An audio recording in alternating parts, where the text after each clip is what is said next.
சில இடங்களில் சில திருட்டு குற்றவாளிகள்லாம் போலீஸ் அடிக்கிறதெல்லாம் உண்மைதான். அதில் அவன் இருந்தாலும் இறந்துடுவான் சில நேரத்தில் வந்து உண்மையிலேயே இவங்க அடிக்காமல் கூட இறந்துருப்பாங்க. நிறைய பேருக்கு ஹார்ட் ப்ராப்ளம்லாம் இருக்குல்ல. இன்னொரு சிலர் வந்து ஸ்டேஷன்லேயே தற்கொலை பண்ணிடுவாங்க. ஏன்னா நிறைய குற்றவாளிகள் பார்த்தீங்கன்னா அந்த மாதிரி மனநிலையில் நிறைய பிரச்சனை உள்ளவங்கள தான் இருப்பாங்க. இப்போ நார்த் இந்தியாவிலாம் பாருங்களேன், ஒரு சாதாரண போலீஸ் இன்ஸ்பெக்டரை பயங்கரம் போட்டு அடிக்கிறானுங்க. ஒரு அரசியல்வாதி, ரவுடி, அந்த மாதிரி நேரத்தில் நீங்கள் எப்படி போலீஸ் வந்து டாமினன்ஸை வந்து காட்டி தான் ஆகும். சில நெகட்டிவ் கேரக்டரில் கேட்கும்போது கஷ்டமாக தான் இருக்குது. ஆனால் சில நெகட்டிவ் கேரக்டர்ஸ் இருக்குன்னு செய்கிறாங்க. இப்போ இட்லி தோசை அல்லது பூரி வச்சுருந்தாங்கன்னா எதர் இட்லி சாப்பிடுங்க, இல்லாட்டி தோசை சாப்பிடுங்க, இல்லாட்டி பூரி சாப்பிடுங்க. மூணையும் சேர்த்து அடிச்சிட்டிங்கன்னா உடம்பு வந்து திணறும். ஹெல்த்து கெட்டு போச்சுன்னா மகிழ்ச்சியெல்லாம் போயிடும். சிரிக்க விட முடியாது, ஒரு காரியத்தை ஒழுங்காக செய்ய முடியாது, ஆஸ்பத்திரி போயிட்டுருக்கணும், நிறைய பணம் செலவாகும், வீட்டில் எல்லோரும் கஷ்டமாயிடும். ஏன்னா எனக்கு உடம்பு முடியலன்னா நம்ம ஒய்ஃபு பிள்ளைங்களாம் வந்து நம்மளை பார்த்துட்ருக்கோம்.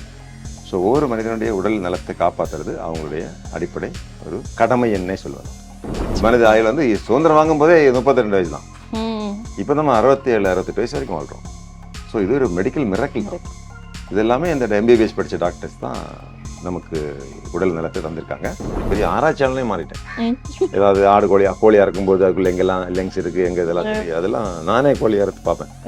கவர்மெண்ட் ஸ்கூலில் படிக்கிற பிள்ளைகளுக்கு நீட் பயிற்சி மையம் ஒன்று நாங்கள் இப்போ எங்கள் ஊர்லேயே தொடங்க போகிறோம். நாங்கள் குழந்தை வீடே அதுக்கான ஒரு லைப்ரரியாக மாற்றியாச்சு. Super sir. மாற்றியாச்சு. எங்கள் அம்மா தான் திறந்துச்சாங்க. நம்ம தமிழ்நாடு முதலமைச்சர் அவர்களும் அந்த லைப்ரரிக்கு 300 புத்தகங்கள் கொடுத்துருக்காரு.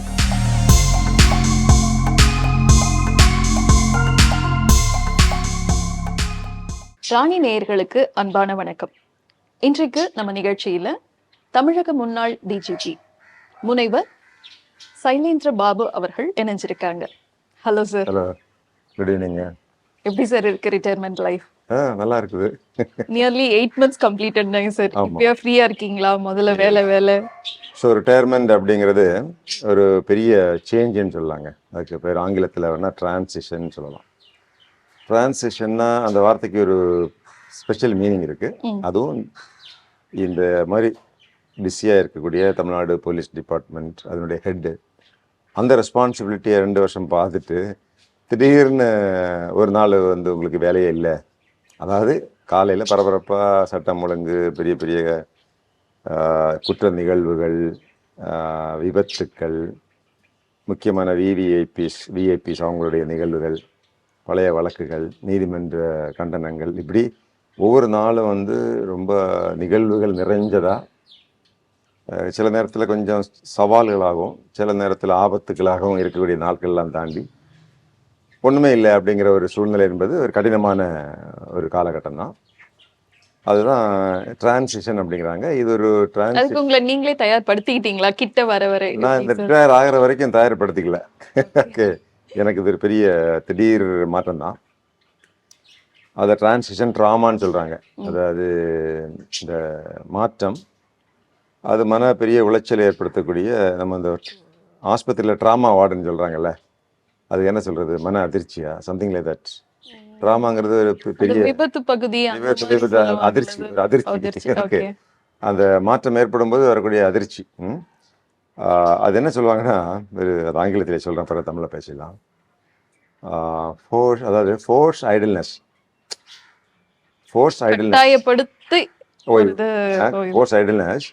Is worse than force labour. அதாவது கொத்தடிமை அந்த சூழ்நிலைங்கிறது மோசமானது இல்லையா? யாரோ சொல்லி கட்டாயப்படுத்தி அவங்கள கடுமையாக வேலை வைக்கிறாங்க, மனசுக்கு விருப்பம் இல்லாமல் வேலை செய்கிறது கொத்தடிமை. அந்த நிலைமையை விட வேலை இல்லாமல் இருக்கிற நிலைமை ரொம்ப கொடுமையானது. அது என்ன மாதிரி ஆளுக்கு ரொம்ப கொடுமையானது. ஸோ இதான் எதிர்பார்க்கல. எனவே முதல் 2 மாதங்கள் ரொம்ப கஷ்டமாக இருக்குது. அது என்ன சொல்கிறாங்கன்னா, அந்த மாதிரி டிரான்சிஷன் அப்படிங்கிற வார்த்தைக்கு என்ன பொருள்னா, இன்றைக்கி நான் அந்த வீடை மாற்றிட்டு இன்னொரு இடத்துக்கு போகிறேன்னு வச்சுங்களேன், அப்போ கூட அதை டிரான்சிஷன் சொல்ல முடியாது. இல்லை நான் வந்து ஒரு வேலையை மாற்றிட்டு இருக்கேன் அப்படின்னு வச்சுங்களேன். இப்போ ஐடியில் ஒரு கம்பெனிலேருந்து இன்னொரு கம்பெனிக்கு போகிறாங்க, கொஞ்சம் சம்பளம் அதிகமாக கிடச்சா போவாங்க. ஒரு டீச்சர் ஒரு ஸ்கூல்லேருந்து இன்னொரு ஸ்கூலுக்கு போகலாம். இல்லை அவங்களுக்கு மேரேஜ் ஆகி, இன்னும் சொல்லப்போனால் ஒரு திருமணம் நேரத்தில் நடக்கக்கூடிய அந்த ஷாக்கை விட ஒரு டிஜிபி மாதிரி நமக்கு ஒரு ஐடென்டிட்டின்றதே அதுதானே சார். என்ன பண்ணிட்டு இருக்கீங்க, நீங்கள் யாருன்னும் போது நம்மளோட ஐடென்டிட்டியே அதுதான். சுருக்க சொல்ல போனாங்கன்னா, நீங்கள் லைஃப்பில் ரொம்ப நேசிக்கக்கூடிய ஒரு நபர் தவறிட்டாருன்னு வச்சுக்கோங்க, அந்த ஃபீலிங் உண்மையிலேயே நீங்கள் ஒரு ஆளை, ஒரு பார்ட்னரை உண்மையிலேயே இல்லை ஒரு ஒரு மகனையோ மகளையோ நீங்கள் வந்து உண்மையிலேயே நேசிக்கிறீங்க, அவங்க வாழ்க்கையோடு நீங்கள் முழு தொடர்பில் இருக்கிறீங்க, அந்த நேரத்தில் எதிர்பாராமல் அவங்க தவறிட்டாங்கன்னு வச்சுங்களேன், அந்த அளவுக்கு ஒரு ஷாக் இருக்கும். ஒரு தாக்கம் இருக்கும். ஆமாம், தாக்கம் இருக்கும். கிட்டத்தட்ட பாத்தீங்கன்னா ஒரு 36 இயர்ஸ் ஆஃப் சர்வீஸ், அதுவும் வந்துட்டு எந்தவித சறுக்கல்களும் இன்றி வெற்றிகரமான ஒரு அதிகாரி. இது வந்துட்டு சாதாரண விஷயமே கிடையாது. கண்டிப்பா வாழ்க்கை துணை லைஃப் பார்ட்னருடைய சப்போர்ட் வந்துட்டு இதுக்கு ஃபுல் அண்ட் ஃபுல் தேவை. உங்களுடைய மனைவி எந்த அளவுக்கு உங்களுக்கு சப்போர்ட் சார்? ஓகே, இந்த வீடை பார்த்தாலே தெரியும் உங்களுக்கு. ஓகே, நீங்க வேணா இங்க ஆக்சுவலா நாங்க உள்ள நுழைஞ்ச உடனே சென்னைக்குள்ள இருக்க மாதிரியே இல்ல, ஃபுல்லா அப்படியே கிரீனா இருந்துச்சு வீட்டுல நுழைஞ்ச இது உடனே. ஒரு சின்ன பகுதி தான், இடம் தான்.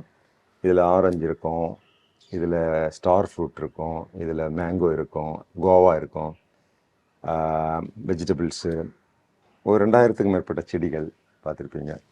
ஸோ அவங்க வீடு வந்து கட்டி எழுப்புறது எனது மனைவி அவங்களுடைய. அவங்க வந்து வேலையெல்லாம் பார்க்கல, ஸோ ஹவுஸ் ஒய்ஃப் தான், ஹோம் மேக்கர் மேக்கர் தான். ஸோ ஆரம்பத்திலேருந்தே அவங்க நம்ம வேலைக்கு வந்து இணக்கமாக, இன்னும் சொல்லப்போனால் அவங்க ஒரு தொழில் கூட ஒன்றும் ஆரம்பிக்கல. ஏன்னா அதனால் நமக்கு ஏதாவது கஷ்டங்கள் வந்துடும், அவப்பெயர் வந்துடும் அப்படிங்கிற முறையில் நான் கூட பலமுறை சொல்லியிருக்கிறேன், ஏதாவது தொழில். அவங்க வந்து தொழில் குடும்பத்தை சேர்ந்தவங்க, பெரிய அளவில் வியாபாரம் பண்ணவங்க. ஸோ அதே மாதிரி ஏதாவது பண்ணலாம் அப்படின்னு நான் வேறு சஜஸ்ட் பண்ணுறது உண்டு. நாங்கள் அதெல்லாம் தேவையில்லை அப்படின்னு சொல்லி வீட்டில் இருந்தாங்க. ஸோ இந்த வீட்டில் நீங்கள் சொன்ன மாதிரி நிறைய பேர் என்ன மாதிரி கேள்வி கேட்பாங்கன்னா, ஒர்க் லைஃப் பேலன்ஸ்ன்னு சொல்லுவாங்க. அதுவும் இந்த ஐஏஎஸ் ஐபிஎஸ், அதுவும் பர்டிகுலர்லி இந்த லா அண்ட் ஆர்டரில் இருக்கக்கூடிய நேரத்தில் நீங்கள் 24 மணி நேரமும் போலீஸ் டிபார்ட்மெண்ட்டில் ஒரு இன்ஸ்பெக்டர் ஆஃப் போலீஸ்னு வச்சுக்கங்களேன், போலீஸ் ஸ்டேஷனில் காலையில் 7 மணிக்கு வருவார், நைட்டில் 12 மணி 1 மணி. ஈவன் ஒரு மாவட்ட எஸ்பி, அவர் 20 நேரம் முழுவதும் முழிச்சிட்டு இருக்க வேண்டியது. முழிச்சுன்னா தூங்க முடியாதுன்னு சொல்ல வரமாட்டேன், எப்போ வேணாலும் எழுப்பி விடுவாங்க.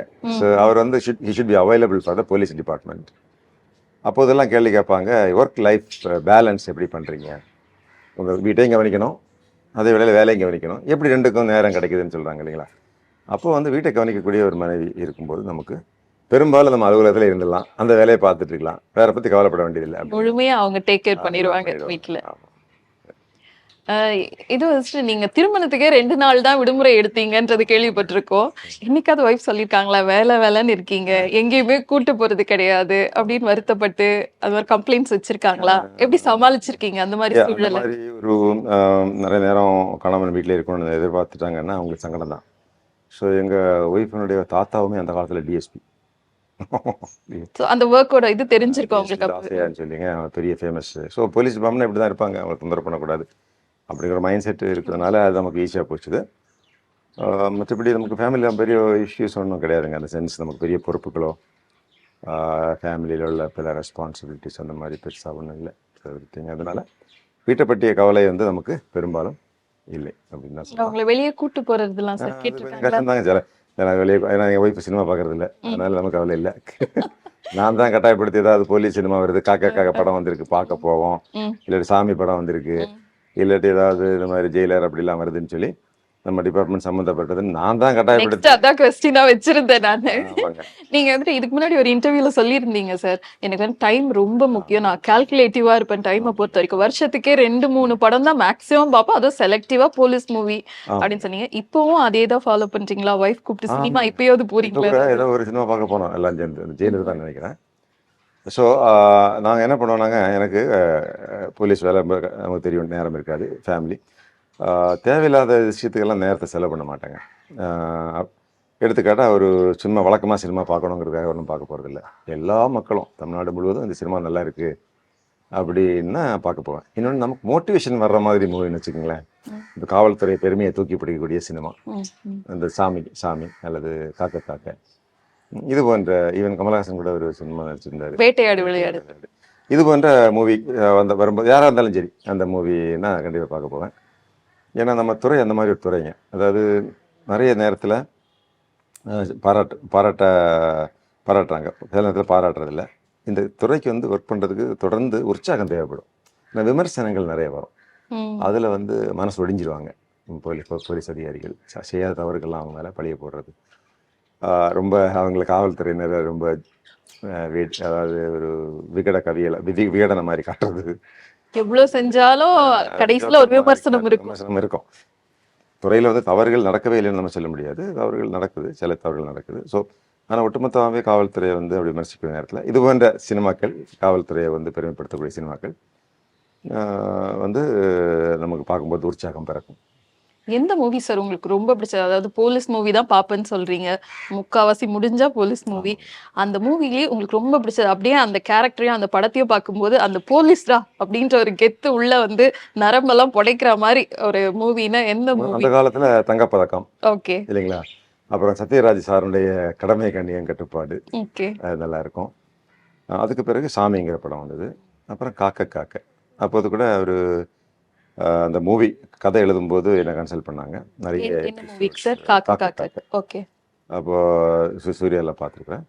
சோ அப்ப சூர்யாவினுடைய நடை, உடை, அந்த பாவனை எல்லாம் கிட்டத்தட்ட நீங்கன்னு சொல்லலாமா? அவங்க கிட்ட வந்து கத்துட்டு போனாங்க அந்த அப்படின்னு மாதிரி ட்ரெஸ் எப்படி போடணும், அந்த மாதிரி தான் இந்த மாதிரி வலை போட்டிருந்தேன். கடா அதுக்கு பேர். ஓகே. அவர் போடணும்னு சொன்னார். அவர் கிட்டத்தட்ட அதே அந்த மாதிரி தான் பண்ணியிருந்தாரு. அப்படி வந்து நிக்கிற தோரணை, அந்த இதெல்லாமே உங்ககிட்ட இருந்து வந்தது. ஓகே. அவர் ட்ரைனிங் கொடுத்தோம். ம். ஸோ சூர்யா அப்போ தான் ஃபர்ஸ்ட்ல வராரு மூவிக்கு வந்து. அவருடைய ஹிட் மூவி அது. அந்த movie. ஆமா. சூர்யா எனக்கு தெரியும். ஸோ அப்புறம் கூட இன்னும் இப்போ கூட இன்னும் கூடிய சீக்கிரம் முக்கியமான சினிமா வரும். அதில் கூட நான் சில இன்புட்ஸ் எல்லாம் கொடுத்துருக்கேன். வச்சிருக்கீங்க ஒரு போலீஸ் மூவிக்கு. போலீஸ் சம்மந்தப்பட்ட ரொம்ப முக்கியமான ஒரு நடிகர்கிட்ட மூவி. ஸோ அது போன்ற சில கருத்துக்கள் நிறைய டைரக்டர்ஸுக்கு, கதாசிரியர்கள் குறிப்பாக அவங்க வந்து காவல்துறையினுடைய சில எபிசோட்ஸ் எப்படி இருக்கும், எப்படி எப்படி சிரமங்கள்லாம் எப்படி இருக்கும் அப்படிங்கிற பற்றியெல்லாம் கேட்பாங்க. ஸோ அதை நாங்கள் சொல்லி கொடுத்துருக்கோம். நடிகை விஷாலுக்கெல்லாம் கூட ஒரு மூவியில் அந்த மாதிரி நிறைய ஃபேக்ட்ஸு சொல்லி கொடுத்தோம். பிரசாந்துக்கு அவர் ஒரு போலீஸ் மூவி நடிக்கும்போது சொன்னோம். ஸோ நமக்கு காவல்துறையில் நிறைய அனுபவங்கள் இருக்கிறதுனால சில சின்ன சின்ன எபிசோட்ஸ் அது வந்து அந்த சினிமாவுக்கு சில சுவையை ஊட்டக்கூடிய வகையில் நிறைய எபிசோட்ஸ் கொடுத்துருக்கேன். ஓகே. இந்த ஆக்டருக்கு பக்கா போலீஸ் கெட்டப் நம்மள கொஞ்சம் கொஞ்சம் பாக்குற மாதிரியே இருக்கு சீன்ல அப்படின்ற மாதிரி எந்த ஆக்டர் பர்ஃபெக்ட்டா அப்படியே அந்த யூனிஃபார்முக்கு செட் ஆகுறாங்க சார்? பெர்ஃபெக்ட் யூனிஃபார்ம்னாங்க எந்த நடிகருக்குமே ஒரு போலீஸ் யூனிஃபார்ம் போடும்போது பெர்ஃபெக்ட் ஆகிடுறாரு. ஒரு மிடுக்கு வந்துருது. தெரியுதுங்களா? அதனால இவருக்கு தான் நல்லா இருக்கு, இவருக்கு கம்மியா இருக்குலாம் சொல்ல முடியாது. இப்போ சிவாஜி கணேசன் அந்த காலத்துல வந்து ஒரு யூனிஃபார்ம் போட்டவன எப்படி இருந்தாரு? அந்த யூனிஃபார்ம் தாங்க மிடுக்கு. அதை நீங்க யார் வேணாலும் போட்டு விடலாம். ஓகே. இருந்தாலும் நாங்கள் இப்போ சொல்லக்கூடிய எல்லா நடிகர்களுமே போட்ட பிறகு போல நல்லா இருக்கிறாங்க. சிவாஜி கணேசன் எப்படி இருந்தாரு, சத்யராஜ் எப்படி இருந்தாரு, சாமியில் வந்து விக்ரம் எப்படி இருந்தாரு, சூர்யா எப்படி இருந்தாரு, விஜய் எல்லாம் கூட அது யூனிஃபார்ம் போட்ட உடனே அவங்களுக்கு உங்களோட சாதாரண ஆள் தானே. ஆனால் யூனிஃபார்ம் போடும்போது தானே எங்களுக்கு இன்னொரு மிடுக்கு வருது இல்லைங்களா? அதுல உங்களுடைய ஃபேவரட் யாரு? ஃபேவரட்னு நம்ம குறிப்பிட்டு சொல்லக்கூடிய அளவு மனசுல முடிவு பண்ண முடியறது இல்லை. ஏன்னா ஒரு வகையில் இப்போ சாமியில் வந்து சியான் விக்ரம் நல்லா இருக்காருன்னா, இன்னொரு ஆங்கிளில் பார்த்தா நமக்கு சூர்யா தான் நல்லா தெரியுறாரு. இன்னொரு ஆங்கிளில் பார்த்தா நமக்கு வேற ஒரு நடிகர் நல்லா தெரியுறாரு இல்லைங்களா? திடீர்னு பார்த்தா கமலஹாசன் ஒரு வகையில் தெரியுறாரு. இப்படி ஒவ்வொரு நடிகருக்கு முடிவு பண்ண முடியலன்னு வச்சுங்களேன். இவர் தான் டாப்பா இருக்கிறார், நம்பரா இருக்கிறாரு அப்படின்னு சொல்லி நம்மளால முடியும். ஆனா சாமியோட கொஞ்சம் பொருந்தி போகுமா சார்? அவர் 6 சாமி சொல்லுவாரு, நீங்க உங்க வீட்டுல 6வது மகன். இதெல்லாம் வச்சு நீங்க இன்னைக்காவது மேட்ச் பண்ணி பாத்துருக்கீங்களா? ஓவரால் ஒரு மூவி வந்து கடைசியில் நமக்கு ஓவரால் வந்து நிக்குது. அப்படி பார்க்கும்போது அந்த சாமி வந்து ஒரு ஸ்டெப் அப்ப மேலதான் நிக்குது. அவருடைய அந்த ஆக்ஷன் நான் 6வதா பிறந்த 6 சாமி அந்த மாதிரி சொல்லும் போது நல்லதுதான். அந்த மூவி கொஞ்சம் உங்க ஃபேமிலி பத்தி சார், நீங்க 6வது மகன் அப்படின்ற மாதிரி சார். ஓகே. ஸோ நாங்கள் வந்து ரொம்ப தூரத்துல இருந்து வந்திருக்கோங்க. சென்னையில எங்களுக்கு பக்கத்தில் இல்லை. இங்கேருந்து 700 கிலோமீட்டர் நாங்கெல்லாம். அது ஒரு ஊர். ஆனால் அந்த ஊர் வந்து ஒரு காலத்தில் கேரளாவாக இருந்த ஊர் தான். இப்போ தமிழ்நாடு. தமிழ் மக்கள் இருப்பாங்க, மலையாளம் பேசக்கூடிய மக்கள் இருப்பாங்க. நாகர்கோவில் சொல்லலாம். ஆனால் நாகர்கோவில் ரொம்ப தூரம். அங்கேருந்து 32 கிலோமீட்டர். திருவனந்தபுரத்துலேருந்து நான் 38 கிலோமீட்டருங்க. எங்களுக்கு ஊர்லேருந்து அடுத்த 1 கிலோமீட்டரில் கேரளா ஆரம்பிக்கும். ஸோ எங்கள் பெற்றோர்கள் எல்லாம் மலையாளம் தான் படித்தாங்க. ஆனால் அவங்க தமிழ் ஆரிஜின், தமிழ்நாட்டை சேர்ந்தவங்க. பல வருஷத்துக்கு முன்னாடி 300-400 வருஷத்துக்கு முன்னாடி கேரளாவுக்கு போய் அங்கே இருக்கிறாங்க. ஸோ விவசாயம் பார்த்து வந்து வாழ்க்கை நடத்தக்கூடிய ஒரு குடும்பம். விவசாயம்னா எங்களுக்கு எல்லா விதமான விவசாயம், நெல் விவசாயம், தென்னை மர விவசாயம், பல்சஸ்ஸு, அப்புறம் கிட்டத்தட்ட ஆடு மாடுகள் வைக்கக்கூடிய அந்த விவசாயம், இப்படி எல்லா விதமான விவசாயங்களும் பார்த்து பண்ணணும். ஸோ எங்கள் அப்பா வந்து அவங்க வீட்டில் 10 பேரில் முதல் ஆள் எங்கள் அப்பா. எங்கள் தாத்தா வந்து சின்ன வயசில் இறந்துட்டார். அவர் கொஞ்சம் வசதியாக இறந்துருக்காரு போல இருக்கு. ஆனால் அவருடைய பீக்கில் வந்து இறந்துட்டார். அவர் இறக்கும்போது அவருக்கு 10 பிள்ளைகள். எங்கள் அப்பா தான் நம்பர் 1. ஆனால் எங்கள் அப்பா வந்து மிலிட்ரி போயிட்டார், நேவிக்கு போயிட்டு அங்கேருந்து வந்து பிள்ளைகள்லாம் சிஸ்டர்ஸ் எல்லாம் கல்யாணம் பண்ணி வச்சுட்டு அதுக்கப்புறம் தான் ஒரு 35 வயசில் கல்யாணம் பண்ணுறாரு. சொந்த சிஸ்டர்ஸ் வந்து சின்ன பிள்ளைகள், அவங்கெல்லாம் 18-19 வயசு. அவங்க 2 பேரும் கல்யாணம் பண்ணி வச்சப்பறம் தான் எங்கள் அப்பா கல்யாணமே பண்ணார். அவ்வளோ பொறுப்பு எங்கள் அப்பா வந்து ஃபேமிலி பொறுப்பெடுத்துக்கிட்டாரு. அப்புறம் கேரளா டிரான்ஸ்போர்ட் டிபார்ட்மெண்ட்டில் ஒரு பஸ் கண்டக்டர் அந்த வேலையை தான் சேர்றாரு. அப்போ பஸ்ஸுகள்லாம் அப்படியே எக்ஸ்பேண்ட் ஆகி நேவில இருந்து நேவிலேருந்து ரிட்டையர்ட் ஆகிட்டாரு. ஓகே. ஸோ அங்கேருந்து வந்து ஒரு பஸ் கண்டக்டர், நான் பிறக்கும்போது எங்கள் அப்பா பஸ் கண்டக்டர் தான். ஓகே. ஸோ பிறகு வந்து அவருக்கு வந்து படிச்சிருந்தார் கொஞ்சம். இன்னொன்று அப்போ தான் அந்த பஸ் போகிற டிரான்ஸ்போர்ட் டிபார்ட்மெண்ட் அப்போ ரொம்ப ஃபாஸ்ட்டாக வளர்ந்துட்டு இருக்கக்கூடிய காரியம். ஸோ அவர் கொஞ்சம் பதவி உயர்வு மாதிரி கொடுத்து செக்கிங் இன்ஸ்பெக்டர் அப்படிலாம் வந்தார். ஸோ எங்களுக்கு என்னென்னா, நாங்கள் வந்து ஊரில் விவசாயத்தை பண்ணி தான் ஆளணும் அப்படிங்கிற மாதிரி அவருடைய ஒரு சின்ன சம்பளம் ஒரு 150-200 ரூபாயை வச்சு 8 குழந்தைகள் சாப்பாடு போட முடியாது. ஸோ ஆடு மாடுகளை சாப்பாடு போடணும். ஸோ பசு மாடுகள் இருக்கும், எருமை மாடு இருக்கும், காளை மாடு இருக்கும். இதுக்கு எல்லாத்துக்குமே சாப்பாடு போட்டு வளர்க்குறது எங்கள் அம்மா தான். நாங்கள் எல்லாம் கொஞ்சம் வளர்ந்தோன்னா நாங்களும் அந்த வேலையெல்லாம் பார்ப்போம். ஸோ எங்களுக்கு முழு நேர வேலையே விவசாயம் தான். படிக்கிறதுங்கிறது பார்ட் டைம். அதாவது காலையில் டைமா இருந்துகிட்டே 2 PhD அதுக்கப்புறம் வாங்கியிருக்கோம். IAS அந்த எக்ஸாம்ல வந்துட்டு IFS வந்து IPS செலக்ட் பண்ணி, அதாவது அந்த படிப்பினுடைய அருமை எங்களுக்கு தெரியும். நாங்கள் வந்து காலையில் 5 மணிக்கெலாம் தோட்டத்தில் வேலை பார்ப்போம். 7-8 மணிக்கு தான் வேலை முடிஞ்சு அந்த வேலையெல்லாம் முடிச்சு கொடுத்தோன்னா ஓடி போய் அந்த ஆறு, ரொம்ப அருமையான ஆறு எங்கள் ஊரில் பாயும், அதில் போய் குளிச்சுட்டு சில நேரத்தில் இந்த ஆடு மாடுகளையும் குளிப்பாட்டிட்டு நேராக வீட்டில் நிறுத்திட்டு அங்கே கரெக்டாக மணி அடிக்க வைப்போம் அந்த 9:30 மணிக்கு. ஸோ ஓடி போய் அந்த இது ஸ்கூலுக்கு போனோம். ஸ்கூல்லேருந்து என்ன பண்ணோன்னா இன்டர்வல் விடுவாங்க. 12 o'clock, 1 o'clock, 2 o'clock வச்சுக்கலாம். 1 o'clock to 2 o'clock. இந்த 1 to 2 1 மணி நேரத்தில் ஸ்கூல்லேருந்து ஓடி வந்து எங்கள் வீட்டில் வந்து எங்கள் தோட்டத்தில் அதை வயல் இருக்கும். வயல் தானே, வருஷத்துக்கு 2 போகும். அது விளைஞ்சால் தான் சாப்பாடு. ஃபஸ்ட்டு குட்டி போட்டால் தான் பால், இல்லாட்டி பால் யாரும் கிடைக்காது. கோழி முட்டை போட்டால் தான் முட்டை. ஸோ அப்போ என்ன பண்ணுவோம், அந்த வந்துட்டு ஒரு வீட்டில் தோட்டத்தில் வந்து 15-20 பேர் ஒர்க் பண்ணிட்டாங்கன்னா அவங்களுடைய உணவு, மதிய உணவு கொடுக்கணும்ல, யார் கொடுக்குறது? நாங்கள் தான் தூக்கிட்டு போய் மதிய உணவு கொடுத்துட்டு அப்படி ஸ்கூலுக்கு ஓடி போய் ஜாயின் பண்ணிடணும். இப்போ உள்ள பிள்ளைகள் வந்து ஸ்கூல்லே தான் இருப்பாங்க, கேன்டீனில் சாப்பிட்டுட்டு அது பிடிக்கலாம் வெளியே போய் சாப்பிட்டு வந்து பார்த்தேன். என்ன கவர்மெண்ட் ஸ்கூலில் பிள்ளைகள்லாம் வெளியே வந்தவுடனே ஓடி போய் அந்த தெருவோர கடைகள் இருக்குல்ல, அதில் ஜாலியாக உட்காந்து உள்ள உட்காரும்போது ரொம்ப சீரியஸாக இருக்காங்க, வெளியே போகும்போது ரொம்ப மகிழ்ச்சியாக இருக்காங்க. இப்போ தான் அவர் கவர்மெண்ட் ஸ்கூலில் மகளிர் குழந்தைகள்கிட்ட பேசிட்டு வந்தேன். ஸோ நான் சொன்ன மகிழ்ச்சியாக இருங்க, இதெல்லாம் பெரிய வாய்ப்பு, நாங்கள் எல்லாம் வேலை பார்த்துட்டே படித்தோம், நீங்கள் எல்லாம் வெறும் படிக்கிறது மட்டும் தான் உங்களுக்கு வேலை அப்படின்னு சொன்னேன். ஸோ ஈவினிங் வந்தோடனே திருப்பி வந்து ஒர்க் ஆரம்பிச்சிடும். பட் 6 மணிக்கு 6:30 மணிக்கெலாம் அந்த வேலையெல்லாம் முடிஞ்சிடும். அதாவது இந்த பசுமாட்டுகள் புல்லெல்லாம் பறிக்கணும். அந்த பசுமாட்டு வந்துங்க இரவு நிரந்தர சாப்பாடு என்னென்னா, வயலில் வந்து அறுவடை பண்ணி மீதி இருக்குல்ல அந்த ஹேரக், அதாவது வைக்கோல், அதை வந்துங்க ஒரு பெரிய மலை மாதிரி குளிச்சு வச்சுருப்பாங்க. அதை இழுத்தா வராது, ஏன்னா ஒன்று மேலே ஒன்று உட்காந்துட்டு இருக்கும். அதை இழுத்து அந்த மாடுகள்லாம் சாப்பாடு போடணும். அதுதான் கடைசி வேலை. அது முடித்த உடனே எங்கள் அம்மா வந்து ஒரு 6:30 மணிக்கெல்லாம் அப்படி எல்லாரையும் உட்கார வைப்பாங்க படிக்கிறதுக்கு. சுற்றி இங்கே ஒரு ஆள் படிக்கணும், அந்த மூலையில் ஒரு ஆள், இந்த ஒரு மூலையில் படிக்கணும். படி சத்தம் கேட்கலன்னு வச்சுக்கோங்க, அம்மாவுக்கு தெரிஞ்சிருந்து படிக்கல, தூங்குறான். அம்மா அடிப்பாங்க, ரொம்ப படிக்கலைன்னா நம்ம அடிப்பாங்க. ஸோ எங்கள் சூழ்நிலை என்ன மாதிரினாங்க, நாங்கள் எங்கள் சித்தப்பா ஜட்ஜாக இருந்தார், பக்கத்து வீடு. ஸோ ஒரே கேம்பஸ்னாலும் நாங்கள் இந்த பக்கம், அவங்க அந்த பக்கம். அந்த பிள்ளைகள் அவங்க கிட்டத்தட்ட நான் வந்து இப்போ 10th அந்த வீட்டில் துறை ராஜ் வந்து 9th இருப்பான். ஸோ என்னுடைய புக்ஸ் நான் படித்தோன்னு அவனுக்கு கொடுத்துருவேன். அவங்க தான் வாங்குவாங்க, அந்த பணம் கொடுத்து வாங்குறது அவங்களுக்கு தான் வசதி இருக்கும். ஸோ முதல்ல அவங்க ஒரு அண்ணன் வாங்குவான், அவன் படிச்சுட்டு எனக்கு கொடுப்பாப்புல, நான் படிச்சுட்டு அவங்களுக்கு கொடுத்துருவேன். ஸோ இப்படி எங்கள் ஃபேமிலிக்குள்ளே ஒரு நல்ல, அது ஒரு பல்கலைக்கழகம் மாதிரி இருக்கும் என் குடும்பம். ஸோ கடினமான சூழ்நிலை, சாப்பாட்டுக்கெல்லாம் கூட சில சிரமமாக இருந்தாலும் கூட உறவினர்கள், எங்கள் அம்மாவுடைய பிரதர்ஸ், அவங்கெல்லாம் கூட நிறைய ஹெல்ப் பண்ணாங்க. இன்னொன்று அப்போ என்ன ஆகுனாங்க, அப்போ வந்து லெவி வைப்பாங்க. அதாவது நம்ம நெல் அறுவடை பண்ணாலும் எல்லா நெல்லும் நம்ம எடுக்க முடியாதுங்க. நம்ம வீட்டுக்கான நெல் தான் இருக்கும், கவர்மெண்ட் வாங்கிடுவாங்க. இப்போ லெவி அதுக்கு பேர். அது ஒன்று. இன்னொன்று, நம்ம அங்கெல்லாம் அடிக்கடி வந்து வெள்ளப்பக்கம் வரும். வெள்ளம்னா மழை அதிகமாக பெய்யும். கன்னியாகுமரி மாவட்டத்தில் அதிகமாக வெள்ளம் பெஞ்சுன்னு வச்சுக்கோங்களேன், அந்த போகமே காலியாயிரும், அந்த நெல் வந்து அழுகி போயிடும். அப்போ அந்த 6 மாதம் சாப்பிட முடியாது. இப்போ எப்படி சாப்பாடுனா, கவர்மெண்ட்டில் அப்போ வந்து ரேஷன் வச்சுருந்தாங்க. இந்த ரேஷன் வந்து நம்ம வீட்டில் இருந்து ஒரு 2 கிலோமீட்டர் தங்கி தான் இருக்கும். அங்கே போய் அந்த ரேஷன் அரிசி வாங்கி தலையில் தூக்கிட்டு கொண்டாந்து வீட்டில் கொடுத்தா தான் அரிசி பொங்குவாங்க. ஸோ அது போன்ற கடினமான ஒரு சூழ்நிலையில் தான் கல்வி கற்றோம். ஆனால் என்னச்சுன்னா எங்கள் வீட்டில் எங்கள் அம்மா வந்து அவங்களுக்கு ஒரு விஷன். ம். ஒரு பெண்மணி 7ஆம் கிளாஸ் தான் படிச்சிருக்கிறாங்க. எங்கள் அம்மாவுக்கு தெரியும் இங்கே பையங்க எந்த ஊரில் சுற்றிட்டு இருந்தாங்கன்னா சரியாகாது. நான் எல்லாம் டெய்லி சண்டை சச்சரவு தான் ஊரில். பசங்க கூட விளையாட போகிறது, அவனோட தகராறு, அடிதடி. இப்போ இங்கே இருந்தால் நான் நல்லா இருக்காது. அப்புறம் வந்து அங்கே வந்து சண்டை பயிற்சிங்க. ம். அங்கே கொச்சப்பாவு வாத்தியார் அப்படின்னு ஓகே. எங்கள் ஊரில் ஒரு சிறந்த இப்போ அந்த சிலம்பம் கலரிலாம் வச்சுருக்காங்கல்ல, அந்த மாதிரி. அதே மாதிரி அவர் ஆசிரியர் ஆக்சுவலி. ம். கொச்சப்பாவுங்கிறவர் ஒரு மெஜஸ்டிக் மேன்.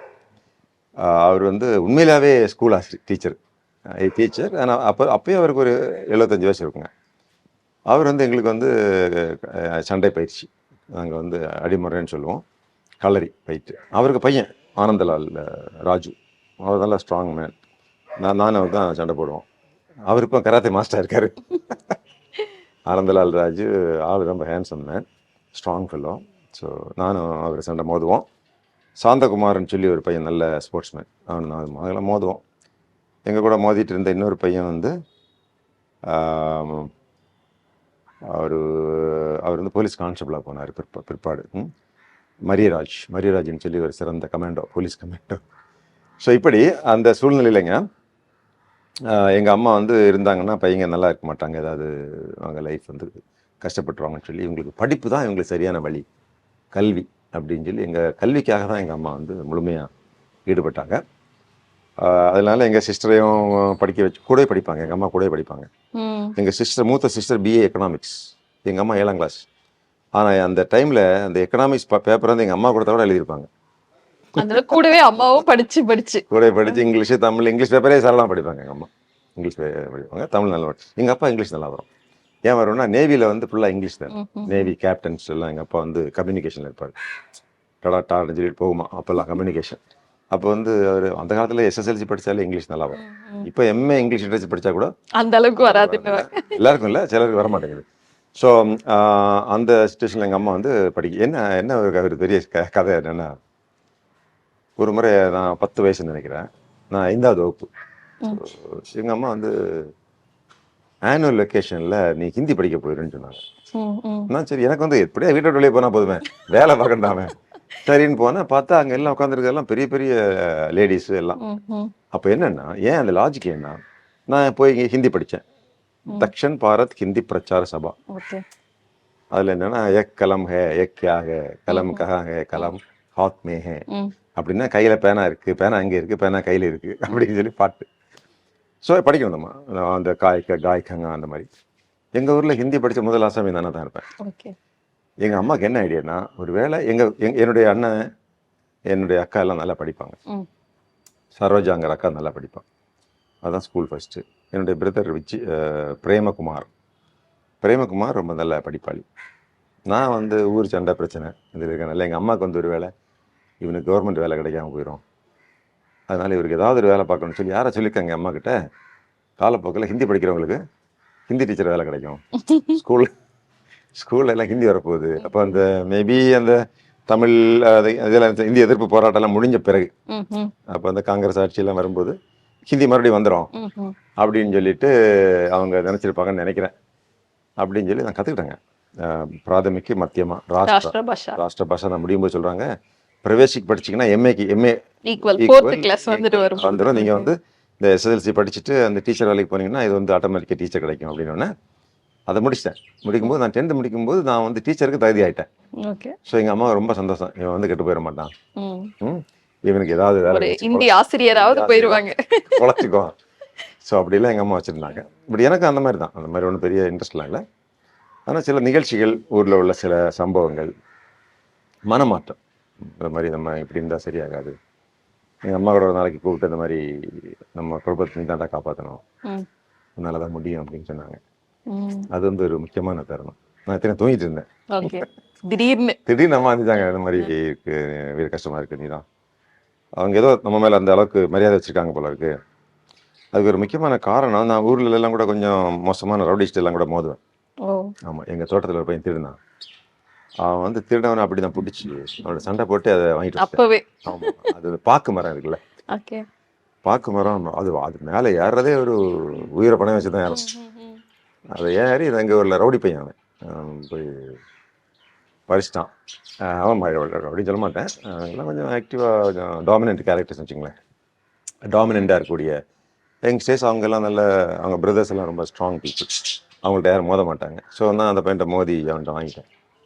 இதெல்லாம் பார்க்கும்போது எங்கள் அப்பாவுக்கு அம்மாக்கெல்லாம் என் மேலே நம்பிக்கை உண்டு, இவன் குடும்பத்தை காப்பாற்றிடுவான். பட்டு காப்பாற்றினா என்ன பண்ண முடியும், அங்கே ஊரை சண்டை போட்டு இருந்தால் எப்படியாவது ஏதாவது செய்வாங்க. ஸோ நல்லா இருக்காது. அதனால் வந்து படிக்கணும், நீ நல்லா இருக்கணும் அப்படிங்கிற மாதிரி நம்ம சொல்லுவாங்க. ஸோ அந்த வார்த்தைகள் வந்து நமக்கு மனசில் பதிஞ்சிருச்சு. எப்படி சார் சின்ன வயசுல இருந்தே வந்துட்டு இந்த போலீஸ் கனவு இருந்ததா இல்ல வேற ஏதாவது துறைக்கு போகணும்னு நினைச்சிட்டு இருந்தீங்களா? அப்படி சொல்ல, எனக்கு போலீஸ் பிடிக்கும். ஆனால் எனக்கு அதை விட பெரிய ஆசை அப்போது. போலீஸுங்கிறது கரிஸ்மேட்டிக், எனக்கு ரொம்ப பிடிக்கும். ஏன்னா இந்த அடியா அந்த மாதிரி திருடலை பிடிக்கிறது, அடிக்கிறதெல்லாம் ரொம்ப பிடிக்கும். அது எனக்கு நல்லாவே பிடிக்கும். ஆனால் எனக்கு வந்து அதை விட நல்ல இடத்துல இருக்கணும், டாக்டர் ஆகணும். எங்கள் வீட்டு பக்கத்தில் ஒரு டாக்டர் இருந்தார், விஸ்வாஸ்னு சொல்லி. ஆனால் எங்கள் அப்பா வந்து காப்பாற்றினது ஒரு டாக்டர், நாகர்கோயிலில் டாக்டர் ஜெயசேகரன். அவர் வந்து ரொம்ப கரிஸ்மேட்டிக் மேன், எங்கள் மாவட்டத்திலேயே லீடிங் டாக்டர். அவரை பற்றி விசேஷமாக பேசுவாங்க, எங்களுக்கு தெரியாது ஆனால் பேசுவாங்க. ஆனால் எங்கள் அம்மா வந்து எங்கள் அப்பா கிட்டத்தட்ட உயிர் போகக்கூடிய சுச்சுவேஷனில், பயங்கரமான நோய், கூட்டிகிட்டு போய் அவர் 1 மாதத்தில் சரி பண்ணிட்டார். அப்போலேருந்து டாக்டர் ஆகணுன்ற ஒரு, அவர் போகும்போதெல்லாம் அப்படி பார்ப்போம், வார்டில் அவர் நடந்து போவார். எல்லாருமே டாக்டர் ஜெயசேகரன் சொல்லுவாங்க. ஸோ இது ஒரு நல்ல வேலையாக இருக்க, வேற மட்டும் உயிரை காப்பாற்ற முடியும்ல. கண்டிப்பாக. ஸோ அப்படின்ற போது அது ஒரு பெரிய மனசில் தாக்கம். அதுலேருந்து நான் பெரிய ஆராய்ச்சியாளனே மாறிட்டேன். ஏதாவது ஆடு கோழியாக இருக்கும்போது அதுக்குள்ள எங்கெல்லாம் லெங்ஸ் இருக்குது, எங்கே இதெல்லாம் தெரியும், அதெல்லாம் நானே கோழியாக எடுத்து பார்ப்பேன், டிசெக்ஷன் எல்லாம் பண்ணுவேன், நல்லா பண்ணுவேன். பட் எனக்கு வந்து மெடிசன் வாங்குறது எப்படின்னே தெரியாது. எம்பிபிஎஸ் அட்மிஷன் வாங்குறதுக்கு என்னென்ன மாதிரி மார்க் ஓரளவுக்கு தெரியும். இப்போ பாருங்க சிச்சுவேஷன்ஸ் எப்படி வந்து எவ்வளோ பயங்கரமான தடைகள் வருது பாருங்களேன். எங்கள் ஊரில் நாகர்கோவிலில் ஒரு காலேஜ் இருக்குது, அங்கே படிச்சிங்கன்னா அப்போ பியூசி +2, அங்கே +2 படிச்சிங்கன்னா நீங்கள் ஆட்டோமேட்டிக்காக டாக்டர் தான். அங்கே தான் போகலான் இருந்த போது அந்த காலேஜில் ஸ்ட்ரைக்கு மூடிட்டாங்க. முதல் தடை. திருநெல்வேலியில் போய் தான் படிக்கணும் ஆயிப்போச்சு. திருநெல்வேலியில் வந்து saint John's college, saint Joseph college, Chennai. அப்போ என்ன ப்ராப்ளம்ங்க, நாகர்கோவில் வரைக்கும் நான் விட்டுருவாங்க, டெய்லி பஸ்ஸில் போய்டலாம். அங்கே ஹாஸ்டல்லாம் போய் தங்குற மாதிரி எங்கள் வீட்டில் யாருக்கும் எங்களுக்கு தெரியும் செய்யாது. நான் ரொம்ப அடம் பிடிச்சேன், சாப்பிடாமலாம் இருந்து பார்த்தேன். அங்கே எப்படியா போயிடணும். அப்புறம் எங்கள் அம்மாவோட கூட சொன்னாங்க, நம்ம யாரையுமே வெளியே அனுப்புனதில்லை, அங்கே அனுப்பி படிக்கிற அளவுக்கு நமக்கு வசதி இல்லை, நீ ஏன் இந்த மாதிரி பேசிகிட்டு இருக்க அப்படின்னு கேட்டாங்க. எங்கள் ஊரில் நான் படித்தேன், பட் அங்கேயும் ஸ்ட்ரைக் தான் வருஷம் பூரா. அதெல்லாம் ஒரு பெரிய இஷ்யூ ஆகி எனக்கு வந்து இந்த மெடிசன் எம்பிபிஎஸ்க்கு இருந்தாலும் கடுமையாக படித்ததுனால எனக்கு மார்க் அதிகமாக வந்துட்டு, மார்க்லாம் வாங்கிட்டேன். ஒரு ப்ராக்டிக்கல் எக்ஸாமினேஷனுக்கே 10 மார்க் கட் பண்ணிட்டாங்க. எங்கேயுமே ப்ராக்டிக்கல் எக்ஸாமுக்கு கம்மி பண்ண மாட்டாங்க. ஏதோ அந்த டைமில் ஏதோ வந்து சொன்னால் அவனுக்கு கொடுத்தது குளோரின் கிடையாது, புரோமின் சொன்னால் நான் தெரியாமல் புரோமின் எழுதி வச்சேன், போச்சு 10 மார்க்.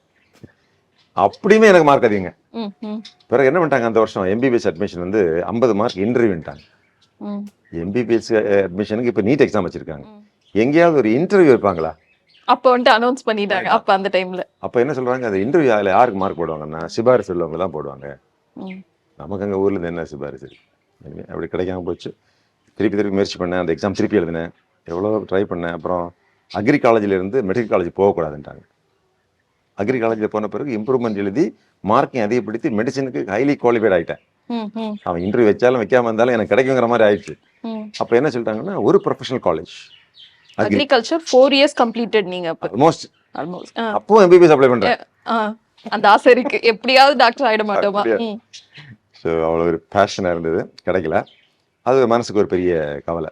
உங்கள் தேவை நாட்டுக்கு இப்படி தேவைன்றதுக்காக தான் அப்போ வந்துட்டு அப்படி எவ்வளோ நானும் கன்வின்ஸ் பண்ணா கூட எனக்கு மனசுல. ஆனால் இதே மெடிக்கல் காலேஜ் என்ன வந்து பட்டமளி விழாவுக்கே கூப்பிட்டு சீஃப் கெஸ்டாக கூப்பிட்டு அந்த பட்டமளிப்பு விழாவில் ஒரு உரையாற்றணும், ஒரு கான்வொகேஷன் அட்ரஸ். அது ராமச்சந்திரா காலேஜ்லேயே நான் போயிருக்கேன், நிறைய காலேஜில் போயிருக்கேன். ஸோ அது ஒரு மன திருப்தி கொடுத்தாலும் அந்த நினச்சதை அடைய முடியல அப்படிங்கிறது ஒரு குறையாக தான் இருக்கும். எனவே இப்போ கூட அதை காம்பன்சேட் பண்ணுறதுக்கு கவர்மெண்ட் ஸ்கூலில் படிக்கிற பிள்ளைகளுக்கு நீட் பயிற்சி மையம் ஒன்று நாங்கள் இப்போ எங்கள் ஊர்லேயே தொடங்க போகிறோம். அது எங்கள் வீட்டிலே தான். நீங்கள் தனியாக பண்ணுறீங்க? நான் பிறந்த வீட்டிலே தான். அதுக்கு நண்பர்கள் ரெடி பண்ணிட்டோம், ஏற்கனவே சேரிட்டி ட்ரஸ்ட்லாம் ஃபார்ம் பண்ணிட்டோம். நாங்கள் பிறந்த வீடே அதுக்கான ஒரு லைப்ரரியாக மாற்றியாச்சு. Super sir. மாற்றியாச்சு. எங்கள் அம்மா தான் திறந்துச்சாங்க. நம்ம தமிழ்நாடு முதலமைச்சர் அவர்களும் அந்த லைப்ரரிக்கு 300 புத்தகங்கள் கொடுத்துருக்காரு. எஸ், நிறைய பப்ளிக் எங்களுக்கு சப்போர்ட் பண்ண வந்திருக்காங்க. ஸோ ஒன்றும் தெரியாத ஆசை மட்டும் இருக்கக்கூடிய அரசு பள்ளியில் படிக்கிற பிள்ளைகளை ஒரு சிலர் மெடிக்கல் காலேஜில் படிக்க வைக்கணும் அப்படிங்கிற ஆசை. இந்த இந்த இந்த தீராத ஆதங்கம் இருக்குல்ல, இந்த அத மத்த மாணவர்கள் மூலியமாவது தீர்த்துக்கணும். தீர்த்துக்கணும். ஆமாம், ஏற்கனவே கொஞ்சம் தீர்த்துட்டேன். ஓகே, 5 பிள்ளைகளை மெடிக்கல் காலேஜில் படிக்க வச்சுட்டேன். சூப்பர். 5 பேர் பாஸ் பண்ணி போயிட்டாங்க. இன்னொரு 5 பேர் படிக்கிறாங்க. 10 பேர் நம்முடைய உதவியில் நானும் நண்பர்களும் சரி. பாத்தீங்களா, நீங்க டாக்டர் ஆயிருந்தா இந்த ஒரு இது இருந்திருக்குமா உங்களுக்கு, இந்த ஃபயர். ஆனா இப்ப எவ்வளவு மாணவர்களை உருவாக்கி இருக்கீங்க, தமிழகத்தோட சட்டம் ஒழுங்கையும் ஒரு இதுல வந்துட்டு காப்பாத்தி இருக்கீங்கன்னும் போது. ஸோ இந்த 10 பிள்ளைகளை படிக்க வச்சது உதவியாக இருந்தது doctor Arul Selvan from UK, Singaravelu from US, doctor Muthukumar from Chennai, இன்னும் சில டாக்டர்ஸ். அவங்கெல்லாம் மாதம் அந்த பிள்ளைகளுக்கு தேவையானது செஞ்சுட்டு இருக்காங்க. Okay sir.